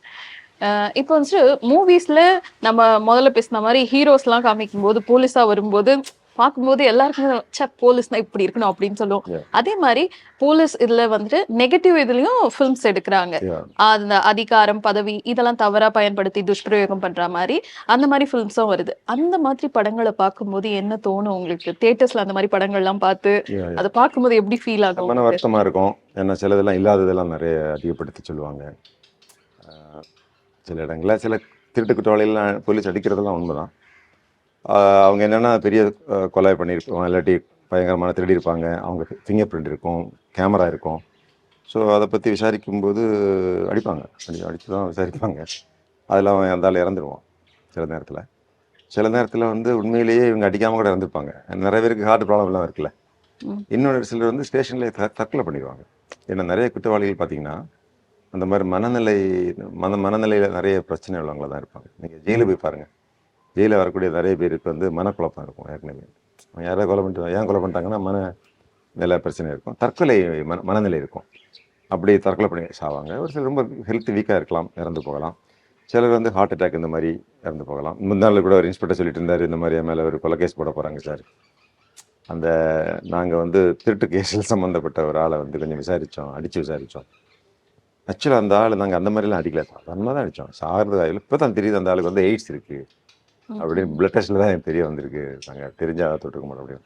ஸோ சில காரணங்கள் பொதுமக்களுக்கு வந்து சொத்து கிடைக்கணும், நியாயம் கிடைக்கணுங்கிறத தான் செய்கிறாங்க. செய்யக்கூடாது, இப்போ அடிக்கக்கூடாதுன்னு இருக்குது. இப்போ வந்து அந்த திரைப்படத்தில் காட்டும்போதுங்க ரொம்ப கொடூரமாக அப்படி தாக்குறத காட்டும்போது நமக்கே வந்து சிரமமாக தான் இருக்குது. இனிமேல் வந்து பெரும்பாலும் அந்த அடிக்கிறதெல்லாம் ரொம்ப குறைஞ்சி போச்சு. இப்போல்லாம் மோசமான குற்றவாளிலாம் கூட. அப்போ என்ன தெரியுங்களா, பயங்கரமான குற்றவாளி ஸ்டேஷனில் வந்து போலீஸ் இன்ஸ்பெக்டர் அடிப்பாங்க. அப்போ நீங்கள் என்ன பண்ணுவீங்க? போலீஸை தாக்குவாங்க. அப்படிப்பட்ட ஆள்லாம் இருக்காங்க. ஒரு ஸ்டேஷனில் வந்துங்க, குள்ளஞ்சாவடி போலீஸ் ஸ்டேஷன் நினைக்கிறேன், வந்து இன்ஸ்பெக்டர் அடித்து இன்ஸ்பெக்டர் மேலே யூரின் பாஸ் பண்ண ஒருத்தன். அவர் வந்து அந்த நேரத்தில் அவருக்கு வந்து அந்த வெறியில் நேராக இப்போ துப்பாக்கி எடுத்து பட்ட ஆரம்பிச்சுட்டார். அவர் செத்தான். அவங்கெல்லாம் ரொம்ப மோசமான ரவுடிகள். அது சில பொதுமக்களுக்கு வந்து சில ரவுடிகள் எப்படிலாம் பிஹேவ் பண்ணுவாங்க. போலீஸ் சில வீடியோலாம் உங்களுக்கு தெரியுது இல்லை, இப்போ நார்த் இந்தியாவிலாம் பாருங்களேன். ஒரு சாதாரண போலீஸ் இன்ஸ்பெக்டரை பயங்கரம் போட்டு அடிக்கிறானுங்க. ஒரு அரசியல்வாதி ரவுடி அந்த மாதிரி நேரத்தில் நீங்கள் எப்படி போலீஸ் வந்து கொஞ்சம் அவங்களுடைய டாமினன்ஸை வந்து காட்டி தானே ஆகணும். இல்லாட்டி அவங்களால சட்டம் ஒழுங்கு நிலைநாட்ட முடியவில்லை. சில நெகட்டிவ் கேரக்டரில் கேட்கும்போது கஷ்டமாக தான் இருக்குது. ஆனால் சில நெகட்டிவ் கேரக்டர்ஸ் இருக்கும் செய்கிறாங்க. இது சாமி மூவில வந்துட்டு ஒரு டிராஃபிக் போலீஸ் சீன் வரும் சார். ஆக்சுவலா அந்த 2 வீலர்ல வந்தோடனே டிராஃபிக் போலீஸ் மடக்கி பிடிச்சி அவர்கிட்ட வந்துட்டு பைசா வாங்கிட்டு இருப்பாரு. ஏதோ ஒன் வேலையோ இல்லை ஹெல்மெட் போடாம வந்துருவாங்களோ அந்த மாதிரி ஒரு சீன்ல. அப்ப விக்ரம் தூரத்துல இருந்து வருவான், ஏய் வாங்குறது தாயா வாங்குற, கொஞ்சம் அதிகமா வாங்க, அதுக்கு பயந்துட்டாவது அடுத்த தடவை செய்ய மாட்டான் அப்படின்ற மாதிரி சொல்லுவாங்க. அது பார்க்கும்போது எங்களுக்கு சிரிப்பு வரும். நீங்க ஒரு இதுவா பார்க்கும்போது உங்களுக்கு அந்த நேரத்துல என்ன மைண்ட்ல வந்துச்சு? நல்ல பாலிசி இல்லைங்க. டிராஃபிக் போலீஸ் வந்து காசு வாங்குறது ரொம்ப வெக்கக்கேடான செயல். போலீஸ் இன்ஸ்பெக்டர் இது போலீஸ் கான்ஸ்டபிள். அதாவதுங்க, ஒரு போலீஸ் கான்ஸ்டபிள்னால் நம்ம சட்டத்தின்படி ஒரு போலீஸ் ஆஃபீஸர் தான். அவர் வந்து ரொம்ப டிக்னிஃபைடு மேன். ஒரு தெருவில் வந்து 2 பேர் சண்டை போட்டால் கூட யார் நியாயம் அப்படின்னு சொல்லி கண்டுபிடிக்க வேண்டிய ஒரு நீதிபதி இடத்துல தான் அவர் இருக்கார். உண்மை எதுன்னு கண்டுபிடிக்க ஒரு இன்வெஸ்டிகேஷன் வச்சுக்கோங்களேன். ஒரு சண்டை, ஒரு சாதாரண சண்டை, இதில் வந்து இல்லை விபத்துன்னு வச்சுக்கோங்க. ஒரு விபத்து, 2 கார் மோதுன்னு வச்சுங்களேன். இப்போ இந்த விபத்தில் ஒரு தலைமை காவலர் தான் புலன் விசாரணை அதிகாரி. நீங்கள் காசு வாங்கினு வச்சுருங்க. அவர் இந்த இவர் மேலே தப்பா அவர் மேலே தப்பா, எப்படி கேமரா என்ன மாதிரி இருக்குது, டயர் மார்க் எப்படி இருக்குது, எவ்வளோ யார் வந்து தப்பு பண்ணியிருக்காங்க, யார் குடிபோதையில் இருந்தாங்க, இப்படி விசாரித்து கண்டுபிடிக்க வேண்டிய ஒரு உயர்ந்த இடத்துல இருக்கக்கூடிய ஒரு காவலர் போய் காசு லஞ்சம் கேட்கறது என்பது ரொம்ப ரொம்ப மோசமான ஒரு செயல். ஆனால் நடக்குதுன்னா நடக்குது. அது வந்து களையப்பட வேண்டியது. நிறைய முயற்சிகள் நாங்கள் எடுக்கிறோம். அதெல்லாம் போயிடுது. நிறைய ஸ்டேட்லாம் அதெல்லாம் கிடையாது. ஈவன் கேரளாலெல்லாம் கூட ஒரு காவலர்லாம் காசெல்லாம் நீங்கள் கொடுத்தாலும் வாங்க மாட்டாங்க. நீங்கள் பார்த்துருக்கீங்களா? ஸோ எல்லா காவலரும் இல்லை, சிலர் அந்த மாதிரி வாங்குறது நமக்கு தெரியுது. அதை அவங்கள கட்டுப்படுத்துறதுக்கும் கண்காணிக்கிறதுக்கெல்லாம் கூட தனி டீம்ஸ்லாம் வச்சுருக்காங்க. சில கமிஷனர்ஸ் எஸ்பியெல்லாம் ரொம்ப கடுமையாக அவங்க மேலே நடவடிக்கை எடுக்கிறாங்க. கைதெல்லாம் கூட பண்ணியிருக்காங்க, இதை ஒழிக்கணும் அப்படின்னு. ஆனால் ஒரு கலாச்சாரம் இருக்குது, நம்ம சும்மா மறத்து விட முடியாது. ஆனால் விற்கிறேன்னு சொன்ன மாதிரி வாங்குற கொஞ்சம் ஓவராக வாங்கிக்க அப்படிங்கிறது அது வந்து வேடிக்கை தான் இருக்குது. அது இருக்கக்கூடாது. ஒரு எஸ்பி நம்ம அந்த லெவலில் வந்து நம்ம பார்வைக்கு வந்ததுன்னா அவரை வந்து தடுத்து நிறுத்தி இவர் மேலே எடுத்த நடவடிக்கையை பார்த்து மற்றவங்க வந்து அது இந்த மாதிரி செயலில் ஈடுபடக்கூடாது அப்படின்னு அந்தளவு தான். ஓகே, அது பரிதாபங்க. ஒரு ஃபேமிலியோட போகிறாங்க, ஒரு தப்பு இருந்தால் கூட அதை வந்து ஒரு செலான் கொடுக்கலாம், இல்லை வந்து அந்த மாதிரி பண்ணலாமே தவிர. இதில் என்ன ப்ராப்ளம் தெரியுங்களா? சில நேரத்தில் இந்த கான்செப்டே கேட்க மாட்டார். அவங்க எழுத போவாங்க, இப்போ 1000 ரூபா ஃபைன்னு சொல்லி. 1000 எதுக்கு எழுதுறீங்க, நீங்கள் 100 ரூபா வாங்கிக்கங்கன்னு சொல்லி இவங்களே ஒரு சொல்யூஷன்.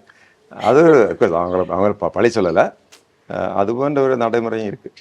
ஓகே, சரி. இப்போ வீரப்பன் அவங்கள பிடிக்கணும் அந்த இதில் வந்துட்டு நீங்களும் பணியாற்றி இருக்கீங்க, வீரப்பன் அந்த தேடுதல் இதில் வந்துட்டு.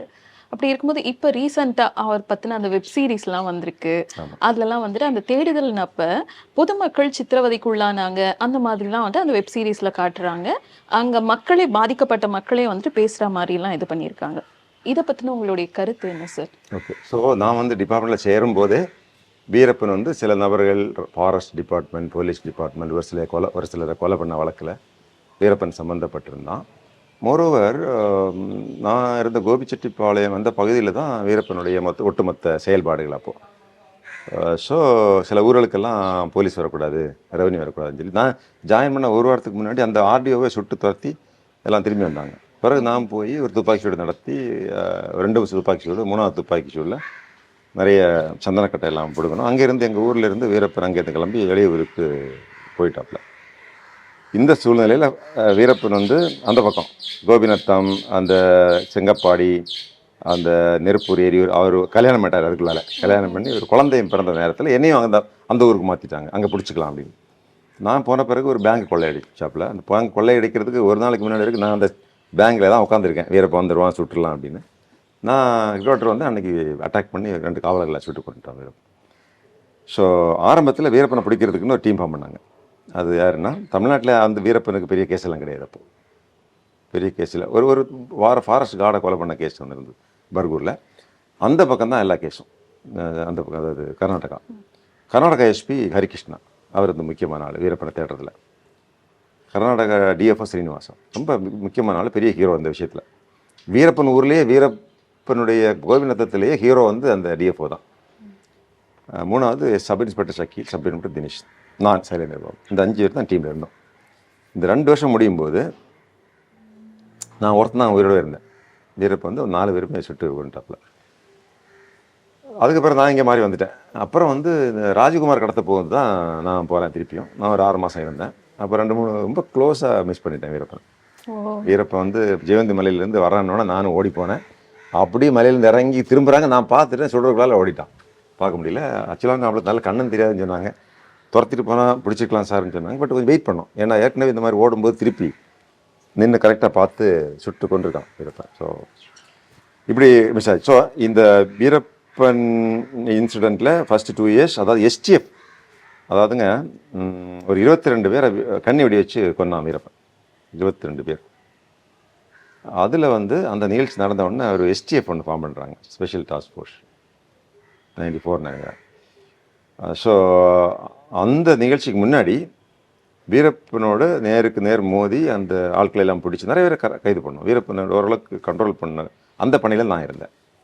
இந்த எஸ்டிஎஃப் அவங்க வந்த பிறகு அவனுங்களுக்கும் வீரப்பனுக்குள்ள சண்டைகள், திருப்பி தாக்குறது போகிறது, அதனால் ஏற்படுத்தப்பட்ட பொதுமக்களுக்கு பாதிப்பெல்லாம் அந்த பீரியடில் நான் எனக்கு இல்லை. ஃபர்ஸ்ட் ஆஃப் ஆல் நான் இல்லை. ஸோ அதை பற்றிய முழு விவரம் எனக்கு தெரியாது. ஆனால் அதில் வந்து புகார்கள் பயங்கரமாக கொடுத்தாங்க. அப்புறம் விசாரித்து பார்த்தாங்க. அது கமிஷன் ஆஃப் என்கொயரி நியமித்தாங்க.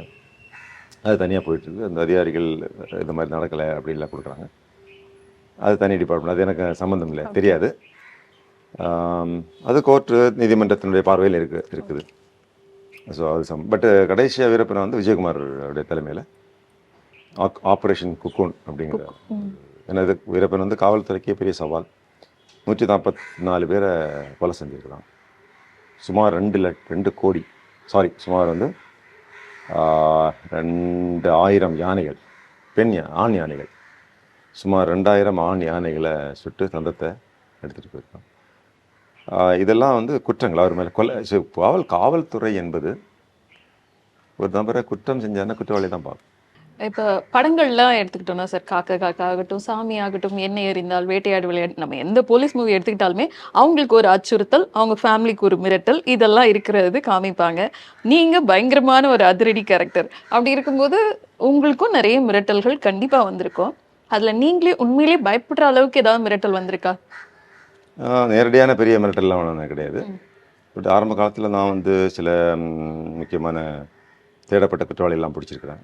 அவங்களோட துப்பாக்கி சண்டையில் நடத்தியிருக்கிறேன். ஸோ அந்த மாதிரி சூழ்நிலையில் அப்பப்போ எனக்கு கடிதங்கள் வர்றது, ஃபோன் கால் வர்றதெல்லாம் இருந்தது. ஒரு முறை என் பையன் ஸ்கூல்ல இருந்து வந்தப்போ அந்த வேனை நிறுத்தி எங்கள் பையன் கையில் ஒரு லெட்டர் கொடுத்துருக்காங்க. உங்க மகன் கிட்டே? அந்த லெட்டரில் வந்து எனக்கு அவன் பையனை கொண்டுருவோம் அப்படின்னு எழுதியிருந்தது. பட் அவங்க ஒன்றும் அந்த மாதிரி ஒன்றும் பண்ணுவாங்கன்னு எனக்கு நம்பிக்கை இல்லை. உங்க மகனுக்கு என்ன ஏஜ்? அப்போ ஒரு 5 வயசு இருக்கும். ஓகே. அவங்க எடுத்துட்டு வந்து லெட்டர் கொடுத்தாங்க. பார்த்தா நீங்க எனக்கு தெரியும் யாரை நினச்சிக்காங்கன்னு தெரியும். ஓகே, சரி, அப்படி பண்ணதான் பண்ணிட்டு போட்டு நினச்சிக்க வேண்டியதான். தனித்தனியாக வந்தாலும் என்ன ஒன்றும் பண்ண மாட்டாங்க, பண்ண முடியாது. நான் எப்போவுமே துப்பாக்கி வச்சுருப்பேன். ஒருவேளை நான் பார்த்துட்டேன்னா கண்டிப்பாக நான் அவனை சுட்டுருவேன். ஒருவேளை எனக்கு தெரியாமல் பின்னாடி யாராவது சுட்டாங்கன்னா நான் அவளை சாகலாமே தவிர, ஏன்னா நார்மலாக அவங்க இன்னும் டச் பண்ண முடியாதுங்கிறது எனக்கு தெரியும். நான் வச்சுருப்பேன், என் கன்மேன் வச்சுருப்போம். எப்போவுமே எனக்கு காரில் ஒரு AK-47 இருக்கும். ஸோ துப்பாக்கி சண்டைன்னு வந்தால் நான் கரெக்டாக அவங்களோட நல்ல ஷார்ப்பாக வேணா சுட முடியும். அப்படி அந்த இருந்தது. அப்புறம் அப்போல்லாம் ஒன்றும் இல்லை. அது பரவாயில்ல இல்லை. அந்த மாதிரி நம்ம தமிழ்நாட்டுக்குள்ளே எனக்கு அந்த பயம் இல்லை. இப்போ சும்மா தான் போகிறேன், துப்பாக்கி இல்லாமல் தான் போகிறேன். ஓகே. இப்போ எப்படி சார் இருந்த துப்பாக்கியை சரண்டர் பண்ணிட்டேன்? அதுதான் சார், இப்போ இருந்து சரண்டர் பண்ணிட்டீங்க. ஆனா வாங்க போறேன், லைசென்ஸ் வாங்க போறேன் சொல்லிட்டு துப்பாக்கி வாங்கிட்டீங்க. ஆமா, இப்போ அந்த துப்பாக்கி எடுத்துட்டு போறது இல்லை. இதை போய் தூக்கிட்டு போகணுமா? அதே மீறி சுட வந்தாங்கன்னா நம்மகிட்ட துப்பாக்கி இல்லைன்னா ஓடிட வேண்டியதுதான். எப்படி என் வயசு உள்ளவங்க ஓடி போய் என்ன பிடிச்சிட மாட்டான். ஸோ பார்க்கலாம். Try to manage.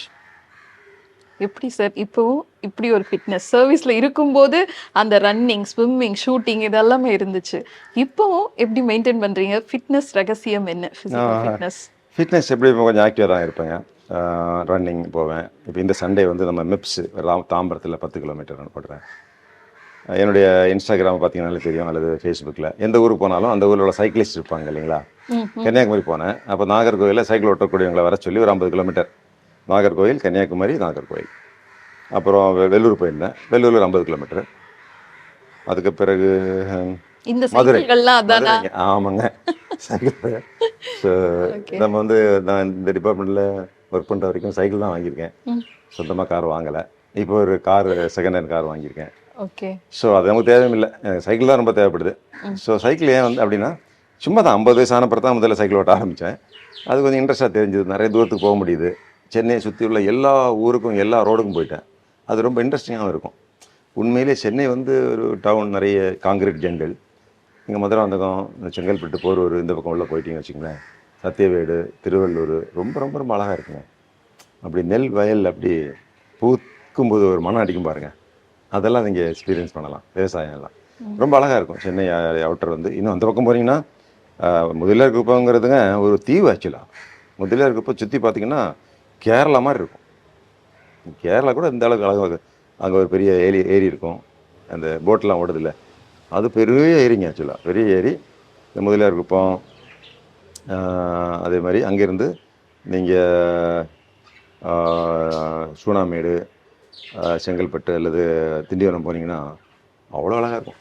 சைக்கிளில் நாங்கள் பாண்டிச்சேரியே போய்ட்டு திரும்பி வருவோம். அது சின்ன சின்ன ரோடுலேயே போவோம், ரொம்ப அழகாக இருக்கும். ஸோ அப்படி இப்படி ரொம்ப லாங் டிஸ்டன்ஸ் பண்ணிட்டு அதற்கு காரணங்க. ஸ்விம்மிங் பண்ணுவேன். அது மாதிரி உணவு வந்து ஒரு மனிதனுக்கு எவ்வளோ உணவு வேணுங்கிறது இப்போ எனக்கு தெரியும். நம்ம வழக்கமாகவே எல்லோரும் என்ன தப்பு பண்ணுறோன்னா, நமக்கு தேவைக்கு அதிகமாக சாப்பிட்றோம். அது பழக்கமாயிரும். பழக்கத்தை மாற்றுறது கஷ்டம், ஹேபிட்ஸ் இல்லைங்களா? அது நமக்கு வந்து சயின்டிஃபிக்கலாக எவ்வளோ தேவைப்படுது, எவ்வளோ சாப்பிடணும் அப்படிங்கிறத தெரிஞ்சு வச்சுட்டு சாப்பிடணும். இது ஒரு சவால் தான். இப்போ நானே இந்த ஓடிட்டு இருக்கனால ஒரு 5 கிலோ குறைச்சா ஓடுறது, நல்லா ஓடலாம், இன்னும் ஃபாஸ்ட்டாக ஓடலான்னு ட்ரை பண்ணுறேன். அது என்னாலே குறைக்க முடியல. மேபி இது நியாயமான வெயிட்னு நினைப்பீங்க. பட் ரன்னிங் ஓடக்கூடிய விளையாட்டு வீரனுக்கு என்னுடைய வெயிட்டே அதிகமான வெயிட் தான். ஓ. ஸோ என்னாலே 2 கிலோ வந்து குறைக்க முடியறதில்ல. அது ரொம்ப செலவாலான விஷயம். ஸோ ஹெல்த்தை பற்றி நிறைய செய்திகள், அதை பேஸ் பண்ணி சில ஒர்க் அவுட், இல்லாட்டி நம்ம உணவு. உணவுன்னா நான் காலையிலலாம் சும்மா வழக்கமாக சாப்பிட்ற மாதிரி இட்லி தோசை எல்லாம் ஒன்றும் சாப்பிட்றதில்ல. எங்கேயாவது சான்ஸ் இருந்தால் சாப்பிடுவேன். வெளியூருக்கு போகிறோம், நல்லது இட்லி தோசை கொண்டு வந்தாங்கன்னா, இப்போ இட்லி தோசை அல்லது பூரி வச்சுருந்தாங்கன்னா, எய்தர் இட்லி சாப்பிடுங்க, இல்லாட்டி தோசை சாப்பிடுங்க, இல்லாட்டி பூரி சாப்பிடுங்க. 3ஐயும் சேர்த்து அடிச்சிட்டிங்கன்னா உடம்பு வந்து திணறும். அதனால தான் எல்லா நோயும் வருது.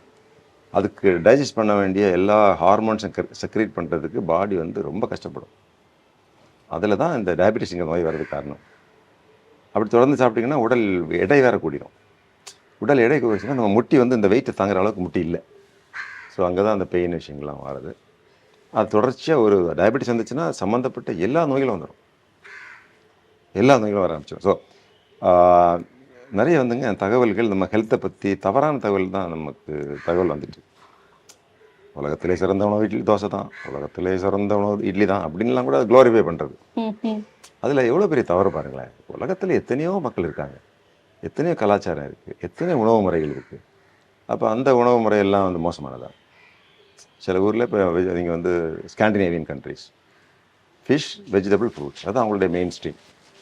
அது எந்த வகையில் குறைஞ்சது சொல்லுங்களேன். ஸோ இப்படிப்பட்ட ஒரு குறுகின மனப்பான்மை எடுக்காமல் ஒரு பரந்த மனப்பான்மையோட அறிவியல் பூர்வமாக நம்ம அணுகிட்டோம்னா உடல் நலத்தை காப்பாற்றலாம் அப்படிங்கிறது தான். பட் இது சம்மந்தமாக ஒரு 50-100 புத்தகங்கள் அதிகம் படிச்சிருக்கேன். அறிவியல் பூர்வமான நூல்கள். தண்ணி குடிக்கிறது ஒரு சின்ன எக்ஸாம்பிள் சொல்கிறேன். நம்ம ஊரில் சரியான தண்ணி குடிக்கிறதுக்கு கூட அந்த நாலேஜ் கிடையாது. நான் எல்லாம் ஸ்கூலில் படிக்கும்போது எப்போதாவது ரொம்ப தண்ணி தாகம் எடுக்கும்போது ஓடி போய் கிணத்துல போய் தண்ணி பிடிப்போம் ஸ்கூலில். இப்போ பிள்ளைகள்லாம் வாட்டர் பாட்டில். எவ்வளோ பெரிய மாற்றம், நல்ல மாற்றம். ஆக்சுவலாக நம்ம வந்து ஒவ்வொரு 1 மணி நேரத்துக்கும் தண்ணி குடிச்சிட்டே இருக்கணுங்க. நாங்கெல்லாம் 4-5 மணி நேரத்துக்கு கொடுக்க மாட்டோம் குழந்தைங்களாம். இதனால் எல்லா நோய்களும் வர்றதுக்கு வாய்ப்பு இருக்குது. ஸோ 1 மணி நேரத்துக்கு ஒரு முறை ஒரு கப் குறைஞ்சது ஒரு 200 ml தண்ணி குடிச்சிட்டு தான். தண்ணி பாடியில் குறையும் போதே நிறைய காம்ப்ளிகேஷன் வரும். ஹைட்ரேஷன், டீஹைட்ரேஷன், கான்சன்ட்ரேஷன் குறையும், எரிச்சல் வரும், கோபம் வரும், இன்டைஜஷன் வரும், நிறைய பிரச்சனைகள் வரும், நோய்களோட வரதுக்கு வாய்ப்பு இருக்குது. ஸோ இப்படிப்பட்ட நிறைய நமக்கு சயின்டிஃபிக் ட்ரூத்ஸ் எல்லாம் அறிவியல் பூர்வமான தகவல்கள் எல்லாம் ஹெல்த்தை பற்றி வரும்போது அதை நம்ம தெரிஞ்சு ஃபாலோ பண்ணணும்னா நம்ம ஹெல்த்தை டெவலப் பண்ணலாம். இப்போ ஹெல்த்துங்கிறது ஏன் ரொம்ப முக்கியமாக நம்ம கவனிக்கணும்னா, ஹெல்த்து கெட்டு போச்சுன்னா மகிழ்ச்சியெல்லாம் போயிடும். சிரிக்க விட முடியாது, ஒரு காரியத்தை ஒழுங்காக செய்ய முடியாது, ஆஸ்பத்திரி போயிட்டுருக்கணும், நிறைய பணம் செலவாகும், வீட்டில் எல்லாருக்கும் கஷ்டமாயிடும். ஏன்னா எனக்கு உடம்பு முடியலன்னா நம்ம ஒய்ஃபு பிள்ளைங்களாம் வந்து நம்மளை பார்த்துட்ருக்கோம். ஸோ ஒவ்வொரு மனிதனுடைய உடல் நலத்தை காப்பாற்றுறது அவங்களுடைய அடிப்படை ஒரு கடமை என்னே சொல்லுவேன். அந்த உடல் நலத்தை காப்பாற்றணும்னா போலி டாக்டர்கள் சொல்லக்கூடிய பொய்யான விஷயங்களை நம்பாமல் உண்மையான டாக்டர்கள் படித்தவங்க, அதாவது அறிவியல் படித்தவர்கள், பழக்கங்களை பற்றி நிறைய பேர் பேசலாம். எங்கள் தாத்தா அப்படி பண்ணார், எங்கள் பாட்டி இப்படி பண்ணார், எங்கள் தாத்தா காலத்தில் நல்லா வாழ்ந்தாங்கன்னு சொல்லுவாங்க. அதெல்லாம் உண்மை கிடையாது. நம்ம தாத்தா காலத்தில் நிறைய பேர் செத்தாங்க. ஒரு சில தாத்தாக்கள் மட்டும் தான் உயிரோடு இருந்தாங்க. நம்ம அவரை மட்டும் வச்சுட்டு சொல்லுவோம். நிறைய பேர் சாப்பாடு எல்லாமே செத்தாங்க, நிறைய பேர் சாப்பிட்டே செத்தாங்க, நிறைய பேருக்கு பல நோய்கள். இப்போ அந்த காலத்தில் பார்த்தீங்கன்னா ஒரு கிட்னி ஸ்டோன் வச்சுக்கோங்களேன், அதுக்கெல்லாம் கூட மருந்து கிடையாது. அப்போ என்ன பண்ணுவாங்க, ஏதாவது ஆக்சுவலாக லைஃப் ஸ்பேன் வந்து இன்க்ரீஸ் தான் இருக்கு. ஆனால் சொல்லும்போது அந்த காலத்தில் அப்படி அந்த காலத்தில் வழக்கமாகவே அந்த காலத்தில் இயற்கை உணவு சாப்பிட்டாங்க, நிறைய நாள் வாழ்ந்தாங்கலாம் சும்மா சொல்கிறது. அது வந்து ஃபேக்ட் கிடையாது, உண்மை கிடையாது. அந்த காலத்தில் ஹார்ட் அட்டாக் வந்தால் என்ன செய்வாங்க, சர்ஜரி பண்ண முடியுமா? இப்போ தானே அந்த வந்திருக்கு. அப்போ ஹார்ட் அட்டாக் வரலன்னு சொல்லுவீங்களா? அப்படி கிடையாது. அப்போ வந்து அதாவது அதுக்கு என்ன கணக்குன்னா expectancy of life at birth, வாழ்க்கை தரம், வாழ்க்கை அந்த அந்த எத்தனை சராசரியாக மனிதர்கள் எவ்வளோ வாழ்கிறாங்கன்னு பார்த்தீங்கன்னா, மனித ஆயுள் வந்து சுதந்திரம் வாங்கும் போதே 32 வயசு தான். இப்போ நம்ம 67-68 வயசு வரைக்கும் வாழ்கிறோம். ஸோ இது ஒரு மெடிக்கல் மிராக்கிள் தான். இது எல்லாமே இந்த எம்பிபிஎஸ் படித்த டாக்டர்ஸ் தான் நமக்கு உடல் நலத்தை தந்திருக்காங்க. இப்போ டயபெட்டிஸை பற்றி கேட்கணும்னா நம்ம டாக்டர் மோகன் தான் கேட்கணும். இல்லாட்டி இப்போ கிட்னி பார்த்தீங்கன்னா அந்த டாக்டர் தான் கேட்கணும். இப்போ லேடிஸ் வந்து இப்போது மகப்பேறு குழந்தைய பிறக்கிறதுக்குன்னா அது சம்மந்தம் டாக்டர் கேட்கணும். தவிர சும்மா ஊரில் உள்ள மந்திரவாதி ஏன்னா அவன் போய் கேட்டுட்டு அவன் ஏதான்னு சொல்லிட்டு அந்த பசலையை எடுத்து சாப்பிடுங்க, இந்த மூலியை சாப்பிடுங்க அப்படிலாம் சொல்லும்போது அதில் வந்து உண்மை கிடையாது. உண்மையான அறிவியல் பூர்வமான செய்திகளை தான் நம்ம ஹெல்த். இதில் என்ன ஆபத்துன்னா, சப்போஸ் நமக்கு உடம்புல உண்மையிலேயே ஒரு மோசமான டிசீஸ் வந்து வச்சுங்களேன், டாக்டர்கிட்ட போய் ஸ்கேன் பண்ணி அது என்ன ஏதுன்னு சரி தெரிஞ்சு அதை இமீடியட்டாக கேன்சரையே ஆரம்ப கட்டம்னா நம்ம அது குணப்படுத்திடலாம். அதை விட்டுட்டு அங்கேயே ஏதோ ஒருத்தன் இருக்கிறான், அவன் மந்திரம் ஓதுறான், இல்லாட்டா அவன் வந்து மருந்து கொடுக்குறான், 7ஆம் கிளாஸ் படித்தவன், அந்த ஆள் வந்தார், இந்த மந்திரி வந்தார், இந்த ஐஏஎஸ் ஆஃபீஸர் கொண்டாச்சுலாம் சும்மா கதை விடுவானுங்க. தெரியுதுங்களா? இதை நம்பி எங்கள் வீட்டு பக்கத்தில் ஒரு ஆள் போய் பாவம் போய் கஷ்டப்பட்டு 7.5 லட்ச ரூபா செலவு பண்ணி இறந்துட்டார். டாக்டர் சொன்னாங்க, உங்களுக்கு இந்த மாதிரி ஒரு நோய் இருக்குது, இப்படிலாம் பண்ணுறோம், பட் கஷ்டமானது தான், என்ன கடைசி ஸ்டேஜ். அவங்க உண்மையை சொல்லிடுவாங்க. இவங்க என்ன சொல்லுவாங்கன்னா, போலி டாக்டர்கள்லாம் அதை தாங்க டாக்டர் நான் சொல்கிறது, உங்களுக்கு ஒன்றுமே இல்லை, நாங்கள் பார்த்துக்குறோம், நாங்கள் எல்லாரையும் குணப்படுத்தியிருக்கிறோம், அங்கே மட்டும் போகாதீங்க, போனால் அவங்கள சாகடிச்சிருவாங்கன்னு சொல்லி ஏதாவது நம்பிக்கை கொடுத்து இது மாதிரி ஏதாவது ஒன்று கொடுத்துட்டு கடைசியில் பேஷண்ட் இறந்துருவாங்க. ஏன்னா இதெல்லாம் ஒரு சயின்டிஃபிக்கலி ரொம்ப சீரியஸ் சப்ஜெக்ட்ஸ். இப்போ கிட்னி ஃபெயிலியருங்கிறது டாக்டர் கண்டுபிடிக்கிறாருன்னா, இப்போ வந்து ஒரு குறிப்பிட்ட கெமிக்கல் வந்து அதிகமாக வந்துட்டுருக்கு அப்படின்னு அவங்க கண்டுபிடிச்சாங்கன்னு வச்சுங்களேன், கிரியேட்டினின் வந்து இந்த லெவலில் இருக்குது, 5-6 வந்துருக்கு சார், டேஞ்சரஸ், உங்கள் கிட்னி ஒர்க் பண்ணலைன்னா அது ஒன்றும் ஒர்க் பண்ணல தான். அதில் ஒன்று மிராக்கிள் ஒன்று நடத்திட முடியாது. இல்லை அங்கே தான் சரி பண்ணிட்டாங்க, இப்படி இருந்தாங்க டாக்டர் சொன்னவங்களே அவங்க வந்து காப்பாற்றிட்டாங்களா, பொய் தான் சொல்லுவாங்களே தவிர அதுக்கான வாய்ப்பே இருக்க முடியாது. ஸோ பை சான்ஸ் நமக்கு அந்த மாதிரி உடம்புல ஒரு சின்ன டிஃபிகல்ட்டி இருக்குது அப்படின்னா நம்ம வந்து சயின்டிஃபிக் டாக்டர்ஸை உடனே கன்சல்ட் பண்ணி, வசதி இல்லைன்னா உடனே கவர்மெண்ட்லேயே இப்போ நம்ம வந்து சமமான டாக்டர்கள் இருக்காங்க. ப்ரைவேட்டில் இருக்கக்கூடிய எந்த டாக்டருக்கும் சமமான டாக்டர்கள் இன்றைக்கி சென்னையிலேருந்து நாகர்கோவில் வரைக்கும் கவர்மெண்ட் ஹாஸ்பிட்டல் இருக்காங்க. அவங்க நல்லா கவனிப்பாங்க. ஸோ அதை பார்த்து நம்ம உடனே சரி பண்ணிட்டோம்னா நம்ம ஹெல்த் வந்து அப்படியே மெயின்டைன் பண்ணிட்டே இருக்கலாம்.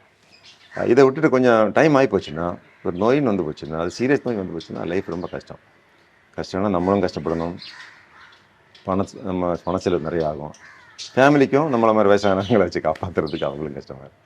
ஸோ த மெசேஜ் இஸ், நம்முடைய ஹெல்த் வந்து நம்ம கையில் இருக்குது. அதுக்கு என்னென்ன காரியம் செய்யணும் அப்படிங்கிறது நம்ம அறிவியல் பூர்வமான எம்பிபிஎஸ், எம்டி, எம்எஸ் படித்த டாக்டர்கள் அவங்க என்ன சொல்கிறாங்க, அவங்க தான் அதுக்கு எக்ஸ்பர்ட் இல்லைங்களா? யாருக்கு அந்த விஷயம் தெரியுமோ அவங்கள்ட்ட தான் நம்ம சும்மா எக்ஸ்பீரியன்ஸ் மூலமாக இல்லை நாங்கள் வந்து பரம்பரையாக பண்ணிகிட்டு இருக்கோம்னா, பரம்பரையாக அந்த காலத்தில் மெடிசனை பற்றி ஒன்றுமே தெரியாது. பரம்பரை காலத்தில் இன்றைக்குள்ள மாடர்ன் மெடிசனை பற்றி ஒன்றுமே அவங்களுக்கு தெரியாது. நம்பிக்கை தானே அவங்களுக்கு அப்படி இருந்ததுன்னு நினைக்க சொல்கிறாங்க. அது வந்து அறிவார்ந்த சமூகம், எதிர்காலத்தில் இருக்கிற இளைஞர்களெல்லாம் scientific approach to body health and happiness, அது என்னுடைய வியூ. சரி, ஒரு ஜாலியா ஒரு ரேபிட் ஃபயர் மாதிரி வச்சுக்கலாமா சார்? ஒரு கேள்வி கேட்போம், நீங்க டக்குன்னு ஆன்சர் மட்டும் பிடிச்சது மட்டும் சொன்னா போதும் எங்களுக்கு. ஓகே. உங்களை வந்து முக்காவாசி காக்கி யூனிஃபார்ம் காக்கி கலர்லயே பார்த்துருப்போம். பட் பர்சனலா உங்களுக்கு பிடிச்ச கலர் என்ன? காக்கி தான். காக்கியை தவிர்த்து ஐ லைக் பிளாக். ஓகே. பிடித்த அரசியல் தலைவர்?